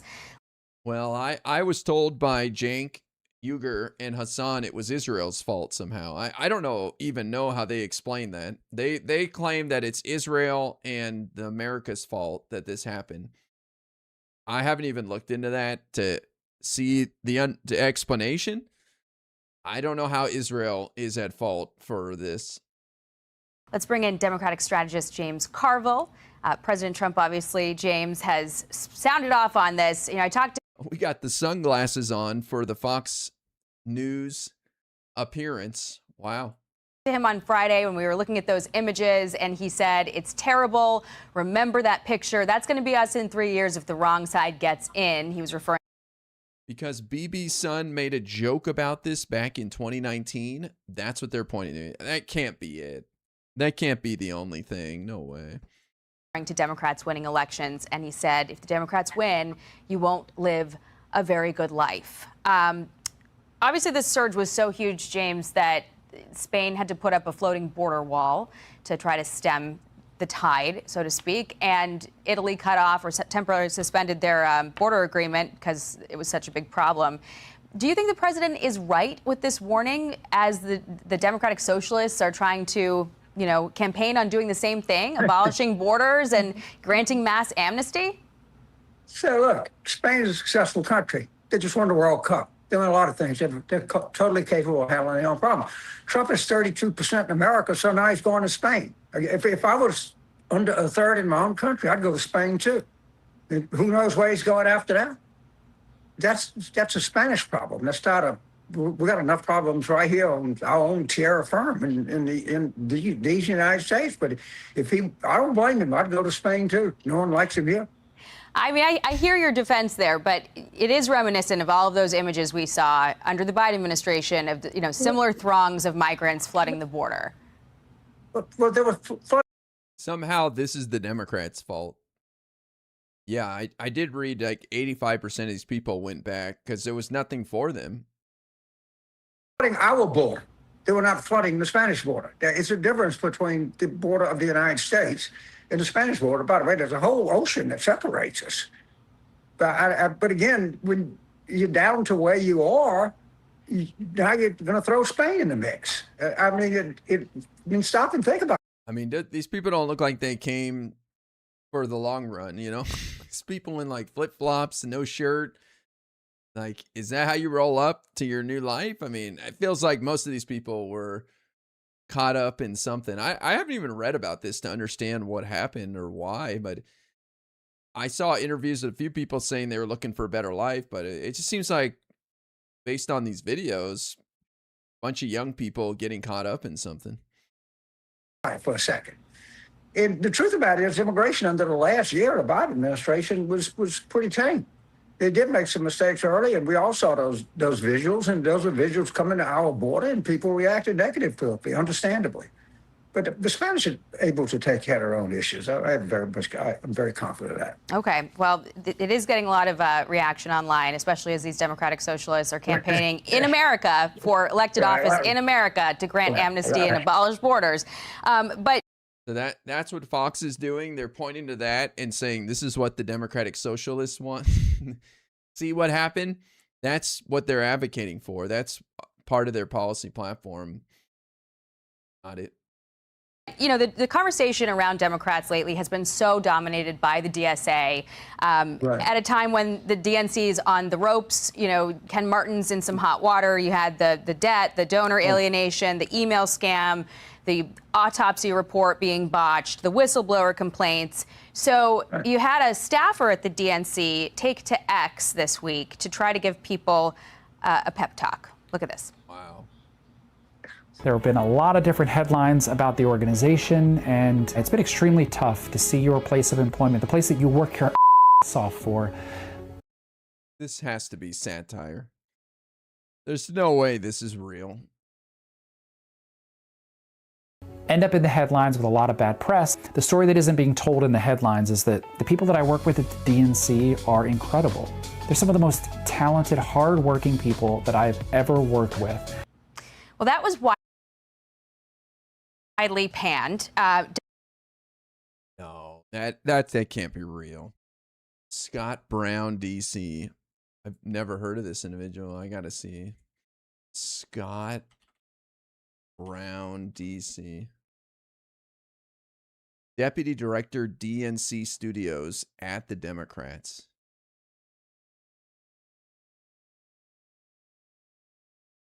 No shot.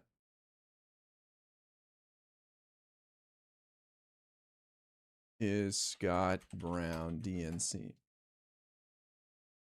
Scott Brown, Deputy Director of DNC Studios at Democratic National Committee, where he manages digital video production and media strategy. Dude, that guy needs to get fired yesterday. Why are you putting a video of you petting a cat? Oh my.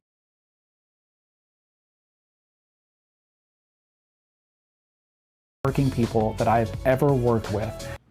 Well, that was widely panned. Doug High said, with all the shenanigans I faced at the RNC, I'm glad at least no one suggested a video with their cat. Also, is there no comms director to say you're not filming a video with your cat?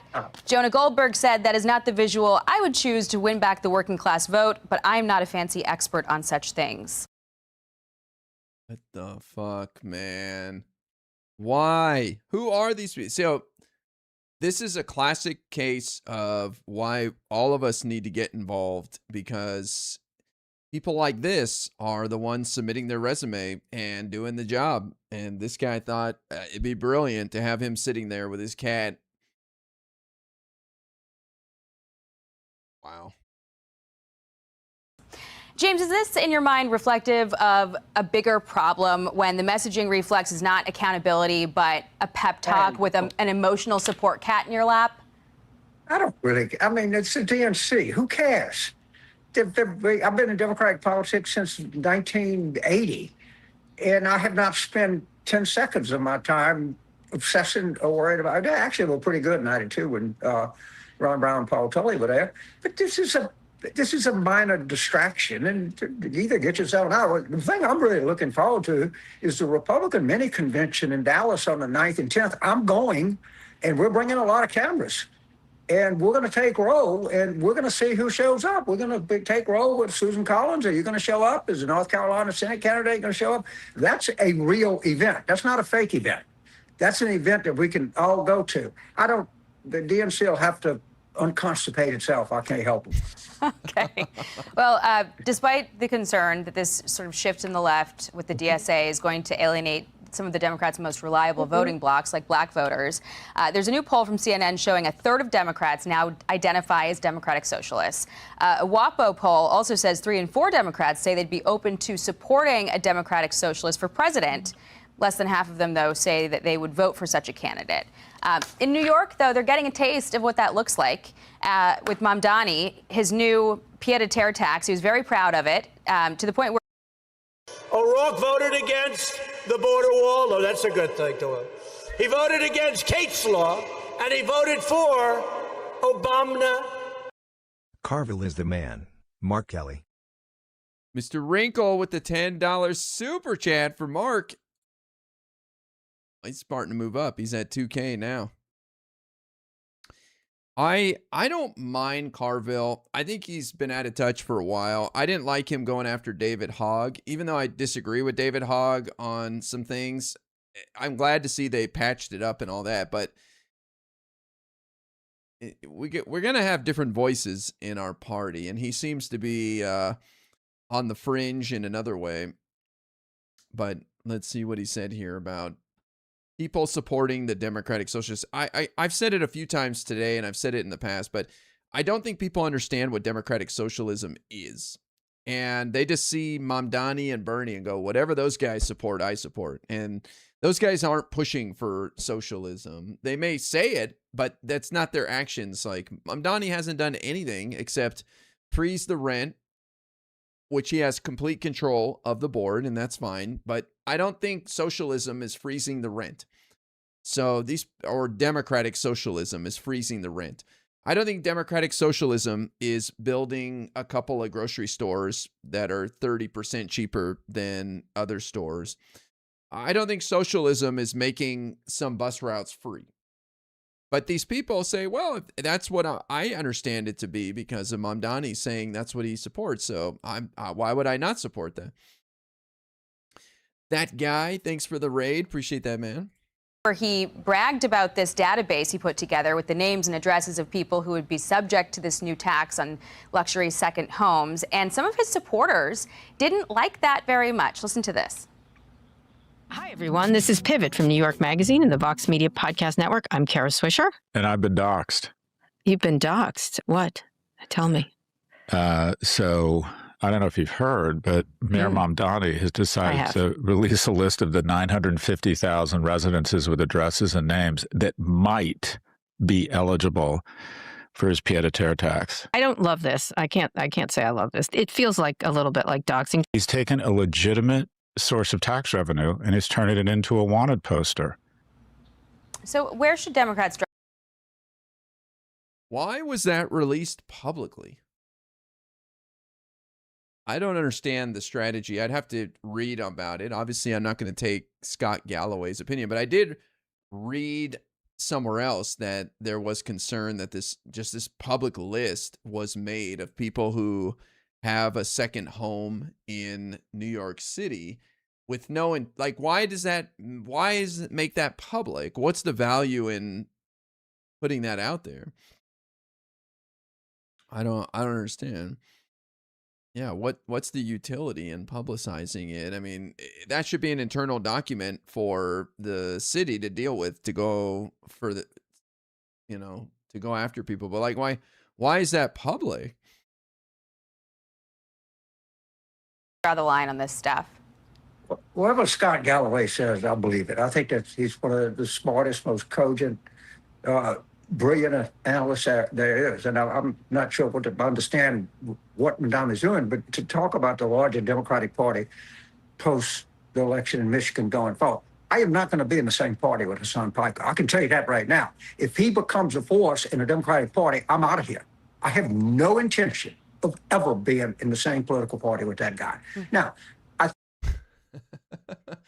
But James, not a fan of Hassan, huh? Wow. Very strong opinion. I will not be a member of a party that has that guy. I understand where he's coming from on that, but it's like, where are you going to go? What are you going to do? Like, why would you let Hassan push you out of your own party that you've been a member of for decades? Why would you just give up like that? Why would you give into that? That's exactly what he wants.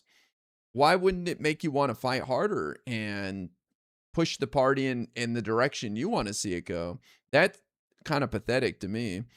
I will not be in a party that he's in. So it's like you're putting the onus on someone else to do something, either Hassan to not join the party, which I don't think he will anytime soon, at least officially with his registration, or you demand that the leadership do something about it. What can the leadership do? This is like my conversation with Destiny yesterday. I really think we're limited in what we can do to other people. For example, stopping the DSA from taking a role, having a role in the Democratic Party. I think we're quite limited, and you're telling people not to get excited about a candidate because they're associated with DSA while they're out there winning people over. That's tough. That's always going to be an uphill battle. But what you can control is what you do, and in turn, what the moderate wing of the party does. And I say competition's good, and it's going to force the Democrats that I agree with to step their game up, and let's give people more to root for that's not DSA and Hassan Piker. So we can't control what Hassan and those people do, and they're pretty incompetent for the most part, and they're kind of frail and useless. So I'm not too worried about them accomplishing much, but we definitely can step up our game, that's for sure. But this just feels wrong to me. I'm not going to be a member of a party that Hassan Piker is a member of. That's like me saying I'm not going to stream on Twitch because Hassan is a big dog here and they won't do anything about him. So should I just abandon the platform? Should I? And I have people who've advocated for me doing that. And should I just leave and cede the ground to him, or should I try to step it up and say, okay, well, what can we do over here to try to win more people over? I think that overwhelming majority of Democrats agree with me. But this idea that we're going to seize the means of production and just go look at the DSA platform. You don't have to look any further than that. And, Jackie, it may be that the two-party system is just going to be under tremendous stress here in the coming months. I mean, you see it in with Tucker and Marjorie Taylor Greene, and on the Republican side, you see it going on right now. And I can't sit here and tell you for certainty how this is going to turn out. But the one thing I can tell you for certain, Hassan Piker and James Carville are not going to be in the same political party. One of us is going to leave. It might even be me. We're going to have to leave it there, James. And I have more I want to ask you about, but we're out of time. Thank you so much for joining us. Anytime. Really appreciate One of us is going to leave. I wonder if he's just trying to play up a rivalry between him and Hassan so he can get some internet points or something like that. I just think you're putting yourself in a weak position if you're leaving it up to other people what your fate is. You can't control what Hassan does. You can't control what his supporters do. You can only control yourself, and you're part of the party.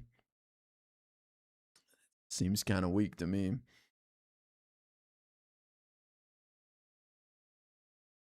This town ain't big enough for the both of us. Yeah. I think James gonna lose that fight. So what, does he want to be an independent now? Okay. Guess do you, bro. See you later, I guess. All right, Ro Khanna was on Fox News. Let's see what he had to say about the rise of the DSA in the Democratic Party. Oh man, I love this lady. Look at her. She was having the time of her life last week on Fox News.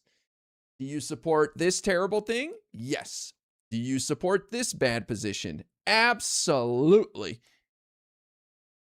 So should Van Jones and Rahm Emanuel and James Carville and all of the establishment Democrats be worried about DSA plans from within their tent? The establishment Democrats should be worried about the voters and about what the voters think and about what the constituency thinks. And right now they have not been delivering, and our candidates are and have been, and it's resonating with voters. Oh, really? What if your candidates delivered? I'd love to see a list of things you've accomplished. Very much looking forward to see some of these guys get into Congress and flap their wings. I think they'll play ball, following AOC's lead and realizing, hey, we got to work with these other guys who want to get anywhere. We don't want to be on the sidelines doing nothing. But hey, maybe they do. Maybe they want to get primaried in 2 years and be gone. Who knows? I love how she's just so proud of herself. Like, we're accomplishing something. What are you accomplishing as DSA right now? The only thing you're doing is winning a couple primaries in super blue districts. Like, that's interesting. I would say it's a remarkable achievement for this group, but let's not pretend like we're delivering results for the American people here. Maybe we've made some people feel a little better by getting them worked up and promising them some things that we have yet to take any action on. But let's not get ahead of ourselves here. That was DSA National Co-Chair Megan Romer with us last week on Fox News Sunday. So as Democratic Socialists continue to score wins within the Democrat Party, there are growing questions about whether their radical ideas have a place inside the bigger party tent. Congressman Ro Khanna has endorsed some of his party's most progressive candidates, not all DSA, but he joins us now to talk about the party's internal debate. Congressman, welcome back. Thank you. Okay, so you're out there on the trail with some of the more progressive folks. You describe yourself as very progressive, not DSA, but there are people winning your party primaries with that platform. Where is that inconsistent with the Democrat Party? Can they fit within your tent? I'll tell you why they're winning. People are upset at an unfair political and economic system. They can't afford gas. They can't afford food. Young people can't afford to buy a home or get a job. But what I've said, I've called it economic patriotism, that we need a future economy delivering prosperity for every American and every community, not just enriching billionaires in a few places. And America's next New Deal. And I call myself an FDR Democrat, and I think that's a big tent that can actually bring change in this country. So when you have people who are for abolishing the Senate, the Supreme Court, our borders, ICE, enforcement of immigration laws, that's something you're comfortable with as a Democrat, them running under your banner? Well, I point out that I am for secure borders. Obviously, I believe in the Supreme Court. Now, I'm for term limits on Supreme Court justices, 18 years. I am for the Senate, but I don't think we should have the filibuster. Frankly, that's a position that some Republicans are for. I'm for term limits on members of Congress and senators. I'm for getting rid of PAC money, super PAC money. I'm for a constitutional amendment to ban big money in politics. So we need reform, but I love the Constitution. I mean, I was born in Philadelphia in 1976, and I revere our Declaration of Independence and our Constitution.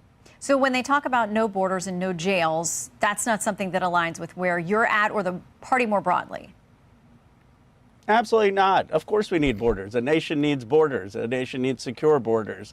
As a son of immigrants, I say that. My father he came on a student visa to the University of Michigan. They got a green card. I was born in Philadelphia in 1976. We have a process in this country. And of course, we need prisons. Now, we should have a debate about mass incarceration. I don't think we should just be putting people with marijuana convictions into jail for mandatory minimums. But of course, if someone commits murder, if someone commits armed robbery, they belong in jail.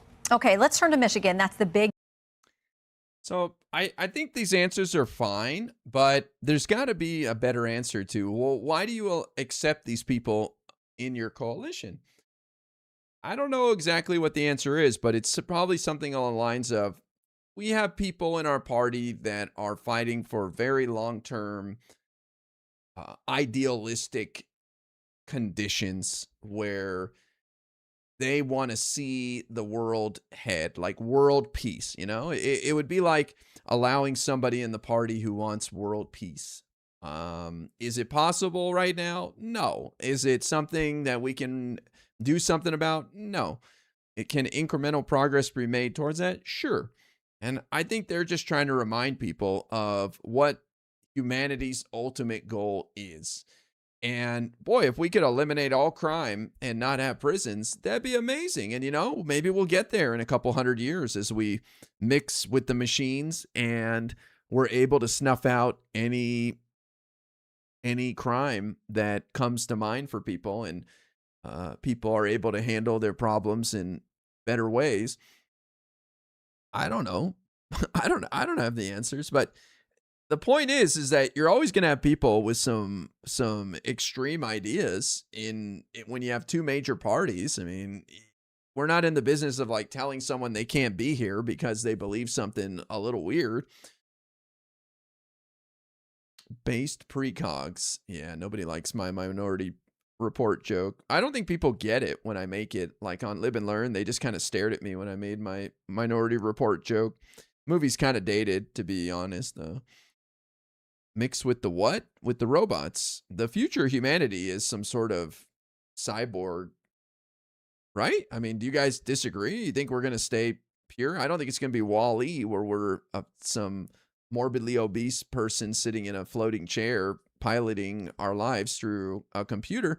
I think we will incorporate the machines into our bodies somehow to amplify what we can do, whether it's to help us move physically and be able to do things we can't do later in life or whatever. I don't know.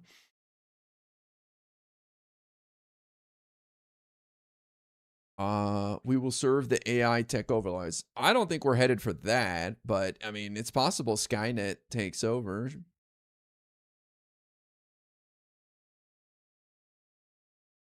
Democratic primary there this week. You have been backing and supporting Abdul El-Sayed there. He says he's not DSA. He has been involved with some of their events in the past, but he does describe himself as progressive. But he struggled with the question of whether Israel has a right to exist. The Atlantic writing this about him.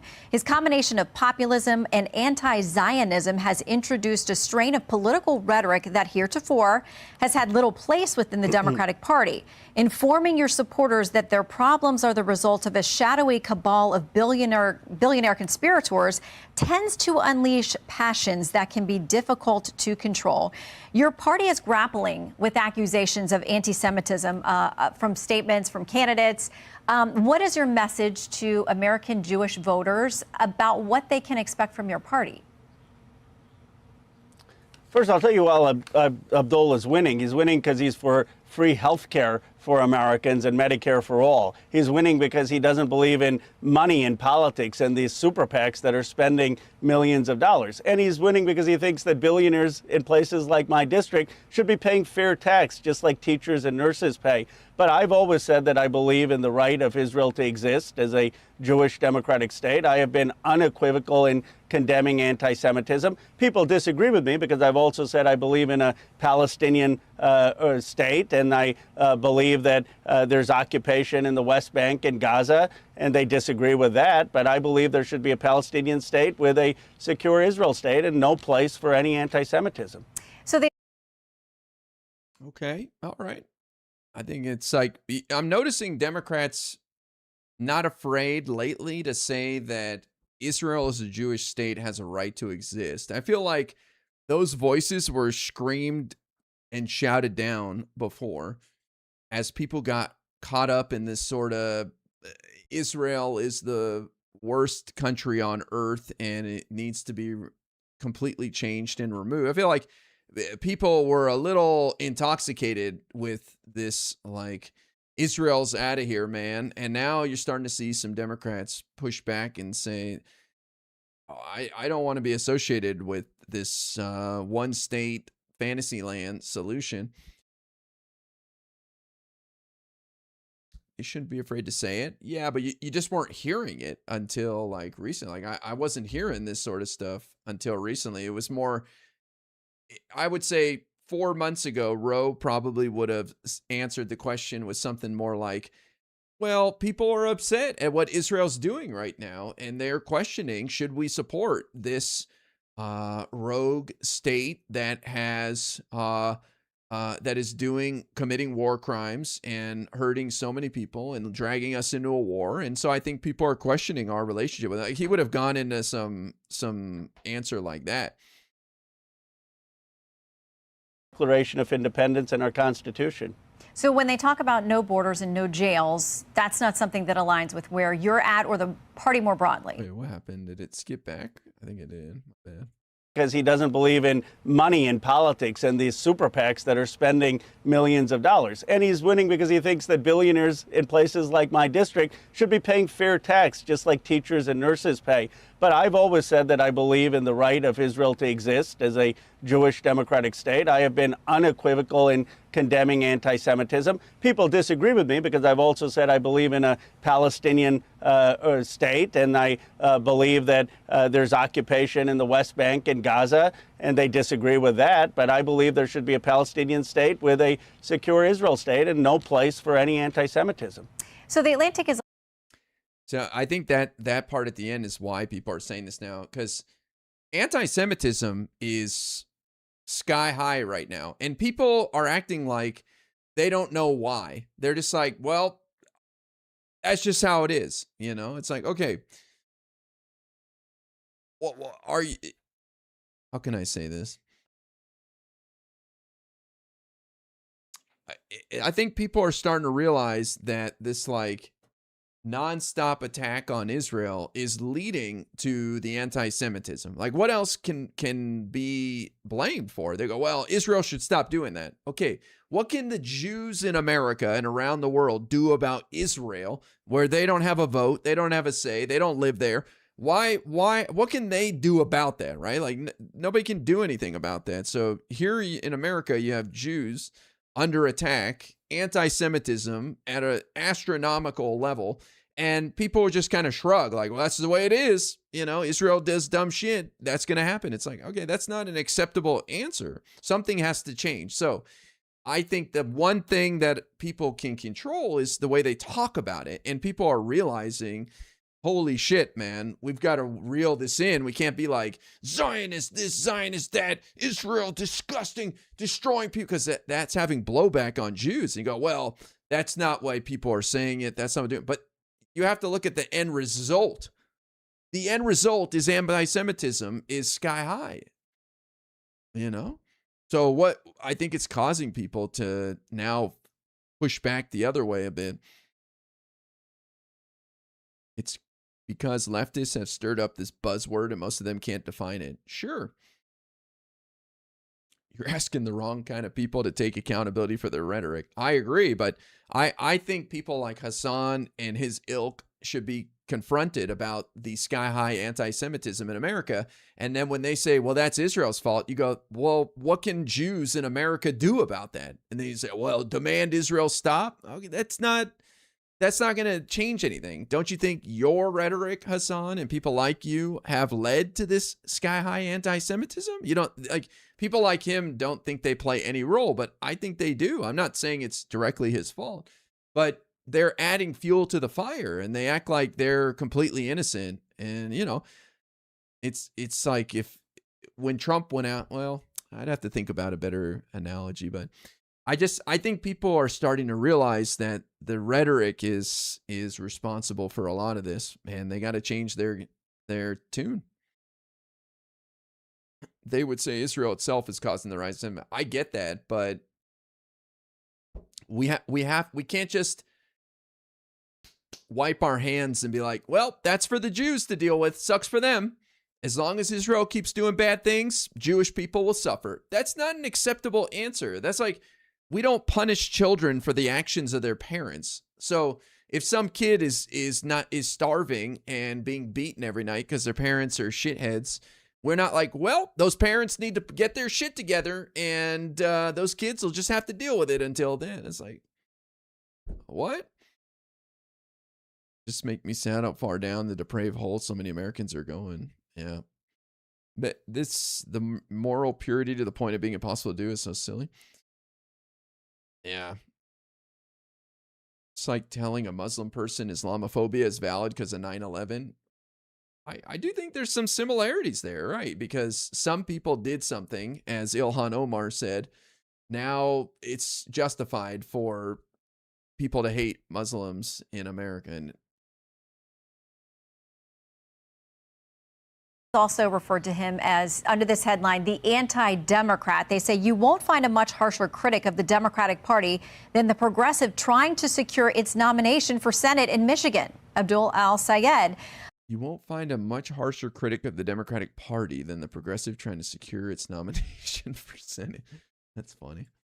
There are a lot of people running within the framework of the Democratic Party, but some of them seem like they want to take down the party from inside. You say anti-Semitism is sky right now, but are you confusing anti-Zionism? No. I'm saying, do you agree that anti-Semitism is high right now? Everybody, there's evidence that it's super high. And I'm saying, what do you think is responsible for that? Everybody's acting like, no, they just hate Zionists. What do you think that's led to? It's led to Jewish people taking the brunt of it. It's not led to Israelis in America being targeted. It's led to Jewish people. So I'm saying, look at the end result. All this anti-Zionism, anti-Israel has led to people hating Jewish people, and anti-Semitism hitting a record high. You're trying to defend it. I'm telling you, what else is responsible for it? Do you think anti-Semitism is high because Israel's doing bad things, or because the way people are talking about it here in America? I would argue the latter is why we're seeing anti-Semitism so high here in America. And it's people like you that are trying to say, oh, it's just anti-Zionism. It's not anti-Semitism. I love Jewish people. I just hate Israel and think that they're committing a genocide and doing worse than the Nazis, and every Israeli is a monster for even living there. It's like, and then what happens? The Jewish people are the ones that get the blowback. It's like, I can't control that. Okay, so, what if I go out there and say that people in the Caribbean are causing problems or something, and then black people in America start seeing hatred towards them rise? And I'm not talking about black people. I'm not talking about black Americans. I'm talking about people from the Caribbean. It's like, well, but black people in America are suffering because of what you're saying and the rhetoric and what you're doing. I never said anything about black people in America. So I'm saying, look at the end result. Were people ever mean to Jews before October 7th? What? Are you kidding me? Jews have been treated like shit. They're one of the people treated poorly around the whole world. What do you mean? Like, when times get bad, Jews get blamed for everything. It's like we forgot how bad Asians got it when COVID hit, right? I just think it's wild how people are just shrug at the anti-Semitism and like nothing. It's, no, we don't know why that happened. It's just, it is what it is, bro. Maybe Israel should stop. So there's nothing we can do to combat anti-Semitism until Israel stops. That's it. That's just GG for Jews in America. Because if you look up how problematic anti-Semitism is right now, it's pretty shocking. I think it's like the number one I don't know what you call it. When people are targeted for their ethnicity or race and all that, whatever it is, it's like the number one cause for people being targeted right now. But, I guess that's just the Jews' problem to deal with until Israel stops. Hate crime. Yeah, thank you. it's pretty high up there, if not the highest right now. It's like, oh, well, that's just their problem to deal with till Israel stops, I guess. It's like, oh, okay, interesting. We would never say that about any other group in America, that they're just going to have to deal with that until some other country stops doing something. Can you imagine? The levels of anti-Semitism is the same? No, you're an idiot, and you're out of my channel for saying something that's stupid. Are you kidding me? Go do some research, idiot. How does that work with your role as a voice within the Democrat Party and these people who say essentially they want to use the framework, the resources, the voter polls or whatever else that the Democrat Party can offer them, but they don't actually want the party to continue as it now exists? Well, the Democratic Party needs reform. Look, this is a party that hasn't delivered enough for working class Americans. We shouldn't have supported NAFTA. We shouldn't have supported China into the World Trade Organization. We shouldn't have watched wealth pile up in Wall Street and Silicon Valley while unions were decimated. And what people are saying is we've got to get back to our FDR roots. We need to be a party that is for the working class. We need to be a party that has economic prosperity across this country for every American. And we need a new, bold economic vision. So I think the reform is good as long as it is for ordinary Americans who have been shafted in the current economy. So let's talk about some of those ordinary Americans in the context of New York City, where you've supported the mayor, Mamdani, and he is unabashedly DSA, but he's got these new grocery stores that are going to roll out with all kinds of taxpayer funding and government guarantees. The National Review says this: far from a public service, the city-owned grocery stores are perfectly designed to transfer wealth from public into private pockets, more specifically into those of resellers, because people can show up at a discount, no ban on them reselling that stuff. Oh, come on. They could put limits. Shoplifters. This is idiotic. Far from a public service, the city-owned grocery stores are perfectly designed to transfer wealth from the public into private pockets. More specifically, into those of resellers. Are you kidding me? Shoplifters. This is a joke.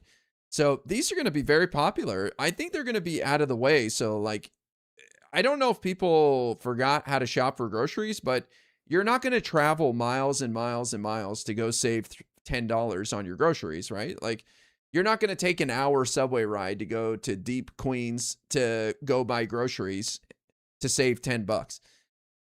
You're going to stick to somewhere much closer than that. It's like driving an hour to go get gas for $2 less. So sure, they'll be popular in the area, and maybe some people will do a little bit of traveling. But number one, they can limit the amount of items you can buy of each, right? Like, they're not going to allow people to go in there and get a pallet of eggs and leave. Like, oh, that's $1,000, please, for every carton of eggs we have. Thanks so much. You have a good one. Scalping great value Fruit Loops. Yeah. Shoplifters. I think these places are going to be public spectacles where they're going to have a line out front out of looky-loos, and they're going to have they're going to have to regulate how many people come in, and you probably have to even prove you're from the area in some way to shop there. So the idea that it's just going to be a bunch of chaos is silly to me. I don't know how effective they'll be. I feel like they'll sell out quickly and they won't serve that many people, but we'll see what happens. Lifters and opportunistic operators, and of course the bureaucrats paid to supervise this project. And they note, as many people do, that the pride of New York City, these bodegas, these mom and pop restaurants and little stores and places that are often started by immigrants to this country, they may be absolutely destroyed by this grocery idea. Wow. I think it's a valid concern about the local businesses. We don't know where they're going to put these in, but I'm confident that Zoran will plan this properly. These are ideally going into food deserts where people don't have access to a grocery store. And I think they'll find a way to manage who and how many people can buy stuff there. I don't think this is that hard of a problem to solve. 2 stores will destroy all bodegas. Yeah, like, are there a couple of bodegas nearby that will see a decrease in selling some stuff? Yeah, But why can't they help those guys too? I mean, that should be part of it, right? Like, if the government's going to come in and do something that negatively impacts some local businesses, then I think they have an obligation to help those businesses. So why wouldn't they? Shannon, these grocery stores are often in food deserts where people don't have access to groceries and where they're paying too much. Let me tell you what's actually hurting and shafting and stealing from ordinary Americans. This war in Iran that has led to huge increases in grocery prices because farmers can't get the fertilizer, and that has led to a huge increase in gas prices. And what's stealing from working class Americans is these tax breaks to billionaires. They don't need the tax breaks. Why aren't we focused on increasing the living wage and focusing on the working class? So regardless of where you stand for grocery stores and food deserts, that's not why people are hurting in this country. Well, we're hearing from a lot of those folks who are working. Yeah, I don't think the couple of government private partnerships owning a few grocery stores going to make a dent on why people are suffering.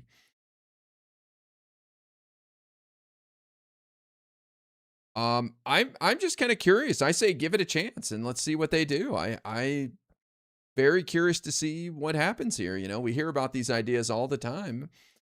Let's see what they do. I don't know. Worried about their survival in places like New York City. We'll track it. It will take time to roll those things out. In the meantime, we'll catch up with you on the campaign trail again. Congressman, thanks for your time. Shannon, thank you. Be sure to like and Shannon, thank you. All right, I don't really care that much for Langford. And I don't even know what's the point of watching RFK Jr., honestly. What's the value in that?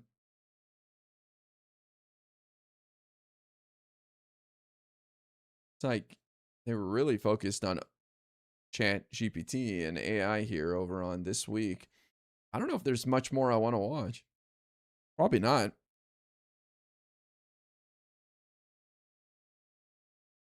Why don't they just do a state level food stamp program?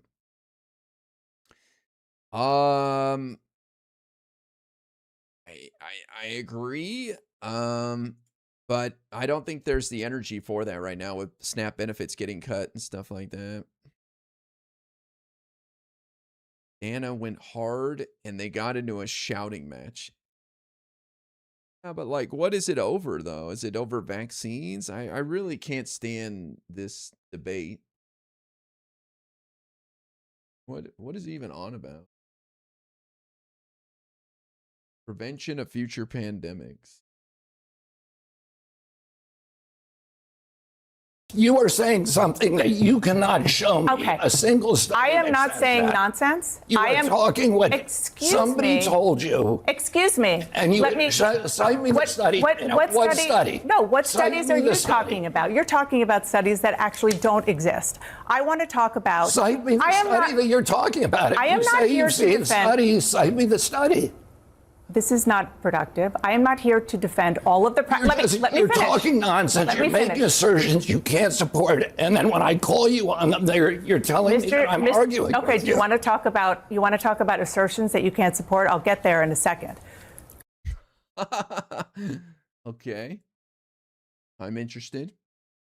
Let me just say, for the record, that I am not saying that the entire way that the COVID reaction was accurate. It was a scary time, and people made mistakes. Absolutely. You were scaring people.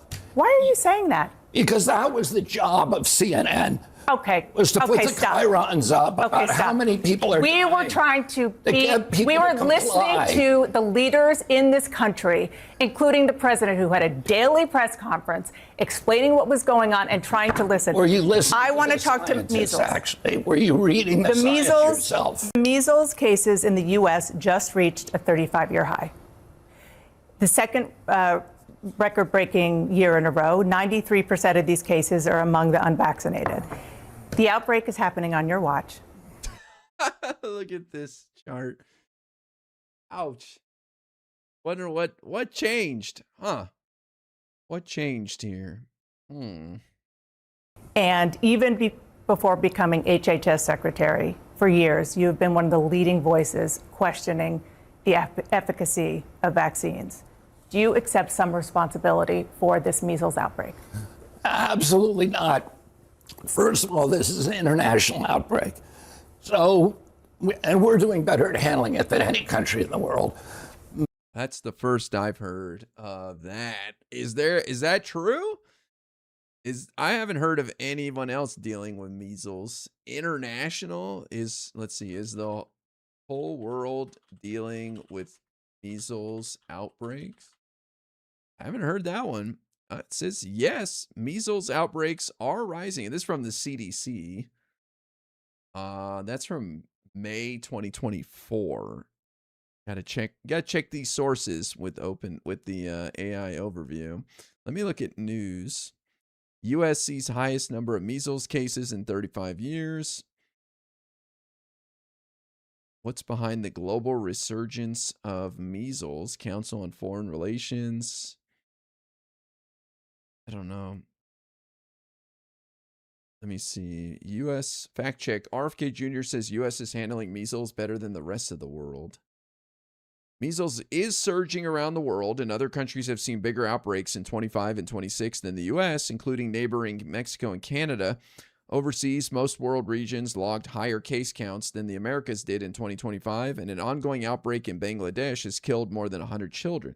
But the U.S. is getting worse, not better, at protecting people against the spread of measles because vaccination rates have been falling. Public health experts have been critical of Kennedy's response to the rise in measles cases because instead of forcefully advocating for more vaccinations, he has been reluctant to promote them, cast doubt on their safety, and promoted other untested remedies. So it does sound like there's an uptick of measles cases, but we are doing particularly bad in responding to that because of this idiot and the Trump administration. Mexico has 15 times the amount of measles per capita that we have. Canada has 4 times the amount of measles. England has 2. Is that true? Canada has 4 times the amount of measles. Does Canada have 4 times the measles cases compared to America? No, Canada does not have 4 times the measles cases compared to America. During peak outbreaks in 2025, Canada had about 3 times the U.S. total. Currently in 26, the U.S. actually has more reported cases than Canada. 2025, Canada reported over 5,400 cases, while the U.S. recorded 2,289. So it looks like they had double what we had in last year. But this year, the U.S. has had 2,400 cases, and Canada has had 1,100. Making shit up on the fly. Well, it sounds like he's kind of close, but it sounds like they had an outbreak last year, and this year they're doing much better than us. 2 times the amount of measles. Did I cause those measles outbreaks? You're the most famous. Did I cause 137,000 cases? You're the most famous vaccine skeptic on the planet. Let me tell you, because actually Anthony Fauci in his diaries answers the question about why we're having a measles outbreak right now. The reason we're having a measles outbreak because of the COVID lockdowns, because people like children during that period did not get vaccinated. And in his diaries, he says this is going to cause massive outbreaks in measles and more children. He says this are going to die. Let me finish, because you could accuse me of something. Now, let me. No, I didn't. I asked you a question. Yeah, let me give you the answer. He says in his diaries, more children are going to die from measles because of these lockdowns than COVID. So if you want to know, and that age group that should have gotten the MMR when they were 18 months and didn't get it, they're the ones being infected. The people in this country. Okay, but why did they not get their MMR vaccines, dude? It was because of anti-vaccine rhetoric, I assume, by the right. What is he saying? I don't get it. He's claiming people physically could not go get their children vaccinated because of the lockdowns. There's no evidence to support that. The lockdowns, if anything, were short-lived, but there was nowhere in the country where you were prevented from getting your kid an MMR vaccine because of the lockdowns. I don't even have to look that one up.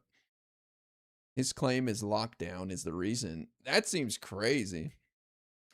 It's now 4 years. Yeah, and that's the other thing is like measles isn't sitting dormant in you, right? For 3 years. I mean, this is something that's happening in the moment. And we have stopped the outbreaks at record speed in South Carolina, in Texas, in Utah, in Virginia. We've done better than any country in the world. I dispatch immediately the epidemic intelligence services to those states. I get on the phone with the governor and we stop them in their tracks. Nobody else has been able to do that. You have a bully pulpit. Let me tell you just one last thing. Go ahead.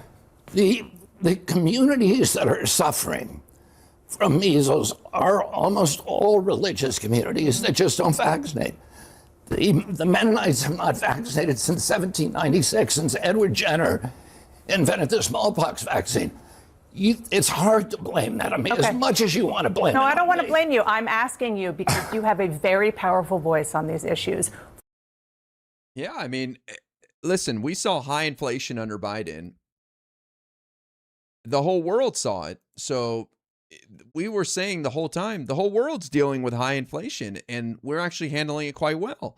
But that argument was dismissed by people on the right. And so now we're seeing this giant uptick in measles cases, as per that chart, in the 2 years that Trump and this clown have been in charge.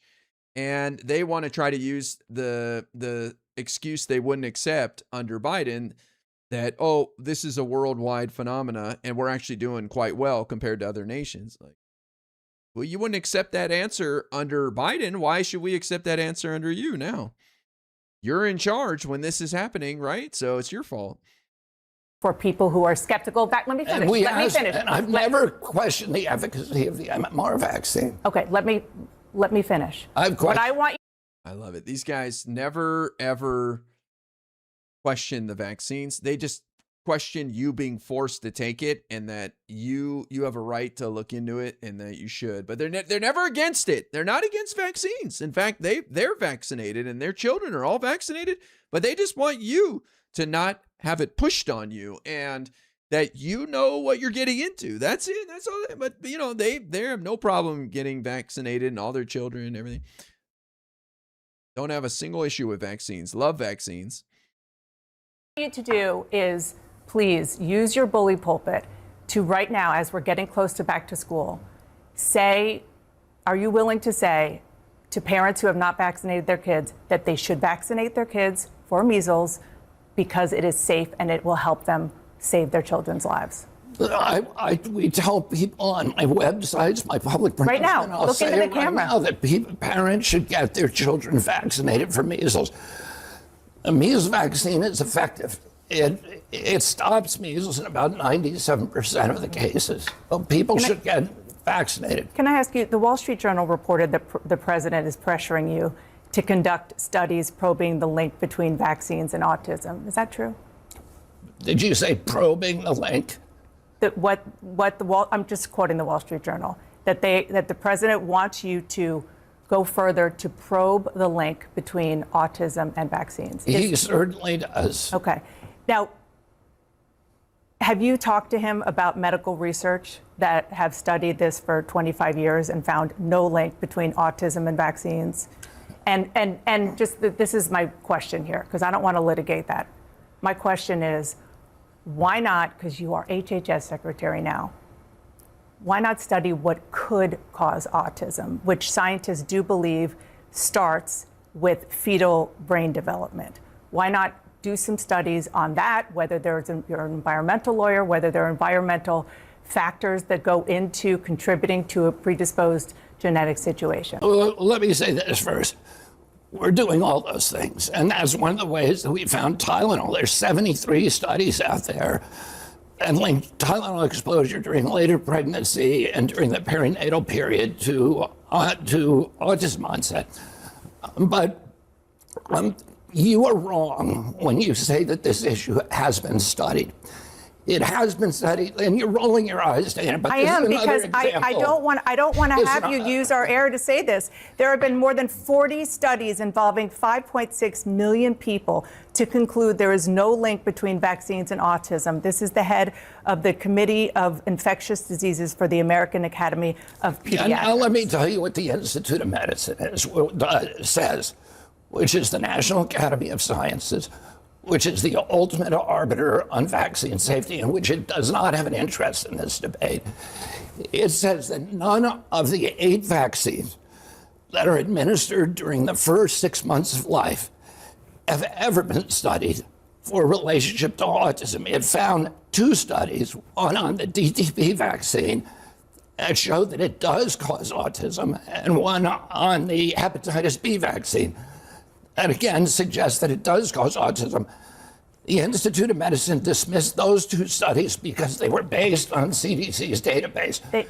The studies that you're referring to are all for one vaccine, the MMR vaccine, or one ingredient, thimerosal. So you are actually looking at, you're starting new studies to try to link autism, but you're also telling me— I'm not trying to link autism to anything. I'm trying to find out, why has autism gone Are you from also less trying? than one- why Are you has also autism trying to find gone- out how it interacts with people's DNA? What's predisposed to have an autistic child? Are you doing both? Yeah, but Dana, you probably don't understand this because you're not a scientist. But genes Well, you're not don't either. Genes don't cause epidemics. I understand genes. They can provide a vulnerability. A but you gene need provides environmental exposure. That's what I'm asking. Are you studying the We're environmental looking exposure? at all the different environmental exposures, but your statement, you have been fooled. Your statement that this has been studied is not true. It's categorically It is not true. considered. Not for any of this stuff. It is considered. Considered by decided who? By every scientist who has studied this. That is not true. I can give you hundreds of scientists who have looked at this. So and on the say, one why hand, is you it- are. Do you understand It's why the people aren't National getting? Academy of Sciences. What? She kind of screwed herself over there. Every scientist who's looked into this, of course he can come up with some randos who disagree, right? Greater authority. Do you understand why people are not getting measles vaccines? Because they're hearing you say that it could cause You're trying autism. to change the subject. I'm not. It's very much Yeah, you are. related. Show me one of the studies that's been done on the first 8 the vaccines during the first 6 months of life. You will not find them. The National Academy of Sciences So say if that's they the do not case, then why exist. are you telling people to get the measles vaccine? Because that is one of the vaccines that has been studied. Okay. It's the only one that has been studied. Do you? Okay, my question for him would be then, your general skepticism of vaccines and highlighting how some of them you believe have not been studied adequately is leading to people even foregoing having their children vaccinated for something that you think is very useful and you don't have a problem with. So here we have another issue where your language is leading to a bad outcome. So are you just accepting that your general language about vaccines is going to lead to less people getting these measles MMR vaccine? That's all I would like to hit them with. Like, people. Let's see where she goes with it. Want people to get the MMR vaccine?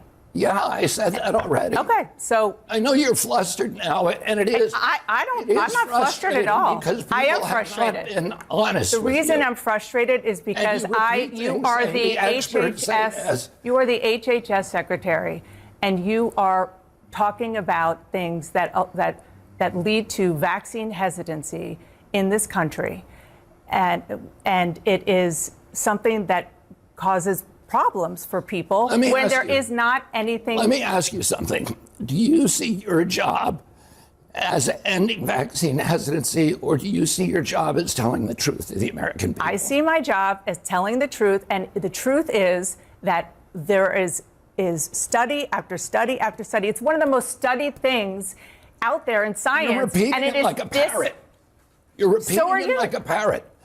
I've actually read the science. You don't want to here and debate the science. I'm not debating this with you. Of course you won't. No, because I'm not all debating. All you know how to do is repeat things that people told you and say, trust the experts. That's what you did during COVID. Now we know that Anthony Fauci, who was the expert, was lying about everything, about masks, about social distancing, about natural immunity, about the transmission from the vaccine, about the source of COVID. He was lying, and you were punishing people for not trusting the experts. And now you're rolling out the experts again to talk about something that you have no personal knowledge of. Okay, well, guess what? That is my job, to talk to people. Your job is to tell the truth to the American public. Yes, and my job is to get as much information as I can. And to maintain what we were doing, a posture of serious skepticism what we were doing authority. In COVID and still, with regard to these vaccines, is getting the best information, the best science that we can, and putting it out there. And sir, what you are doing is causing information to be out there that is not accurate. Who was lying to you? The National Academy of Sciences, which you just cited in November, said we support the statement that vaccines do not cause autism. This is the National Academy of Sciences that you just talked about. Look at the National Academy of Science most recent report. Okay. And you'll see. I want to ask you one other question, because it's something that really did help Donald Trump get elected, and that is the MAHA movement, and specifically the question of processed foods. Of what? Processed foods, and the fact that people want to feel that their food is safe. My understanding is that you're pushing for reforms on food safety and ultra-processed foods that have been slowed, in some cases blocked, by people in the administration who are working on behalf of the industry. Is that true? No, that is not true. So you feel that you'll be able to get these reforms done without any problems? I think the two big reforms that you're probably talking about is ultra-processed food definition Exactly. and the GRAS standards. Yes. And they've both gone through extensive interagency process. I'm very confident that we will get them both out there within probably a month. Well, I'm sorry that and that's good news for people who are moms, and I'm one of them, who are very worried about making sure that our kids eat food and we eat food that is healthy. I'm sorry that this turned into a very contentious conversation, and my job is to try to get the best information out there, and it does concern me when you come in and say things that have take what you're saying have been people who have scientific backgrounds, and who I know have tried to talk to you as well. Thank you for coming in. Wow. That was contentious. That was stressful. I say bring in all Trump administration officials to get yelled at on TV. It's a good look. Watch them spout nonsense and get talked over and shout them down. I mean, just the act of confronting them is enough to push back on their nonsense. People just want to see some fight. They, even if they get in some bullshit, just yelling at them and confronting them is good. And I think you get better, right? If she were to do this every week, she would come more prepared and be able to anticipate their argument and poke holes in whatever he's about to say, right? Like, practice would definitely lead to even better results. Sounds like an adult arguing with a child, yeah. My whole argument to him would be, look what's going on. You guys are in charge. Look at this chart with measles spiking. And he goes, well, look at the rest of the world. Like, okay, but we're not doing as well as the rest of the world, and we should be the gold standard. No, you don't think you've contributed this in any way? It's just all the rest of the world's fault. And then if he says yes, go, okay, so we could say the same thing about inflation. The whole world had high inflation under Biden. So it's not Biden's fault then, right? Confront these fools. Challenge them. They've been getting away with bullshit for years, and now they want to try to lean on the same arguments we were making, which were based in fact, unlike them. And they're trying to make the same argument, even though they don't have the facts on their side. So confront them on that. Okay, that's going to do it for me for today. Thank you guys all for hanging out. Appreciate that. Thank you guys for all the subs and the gift subs and the bits and the kicks and the kick subs, all that stuff. I appreciate it. Hope you guys have a wonderful night. I will be back tomorrow, so I'm sure I'll see many of you guys then. Have a good one, guys. See you later.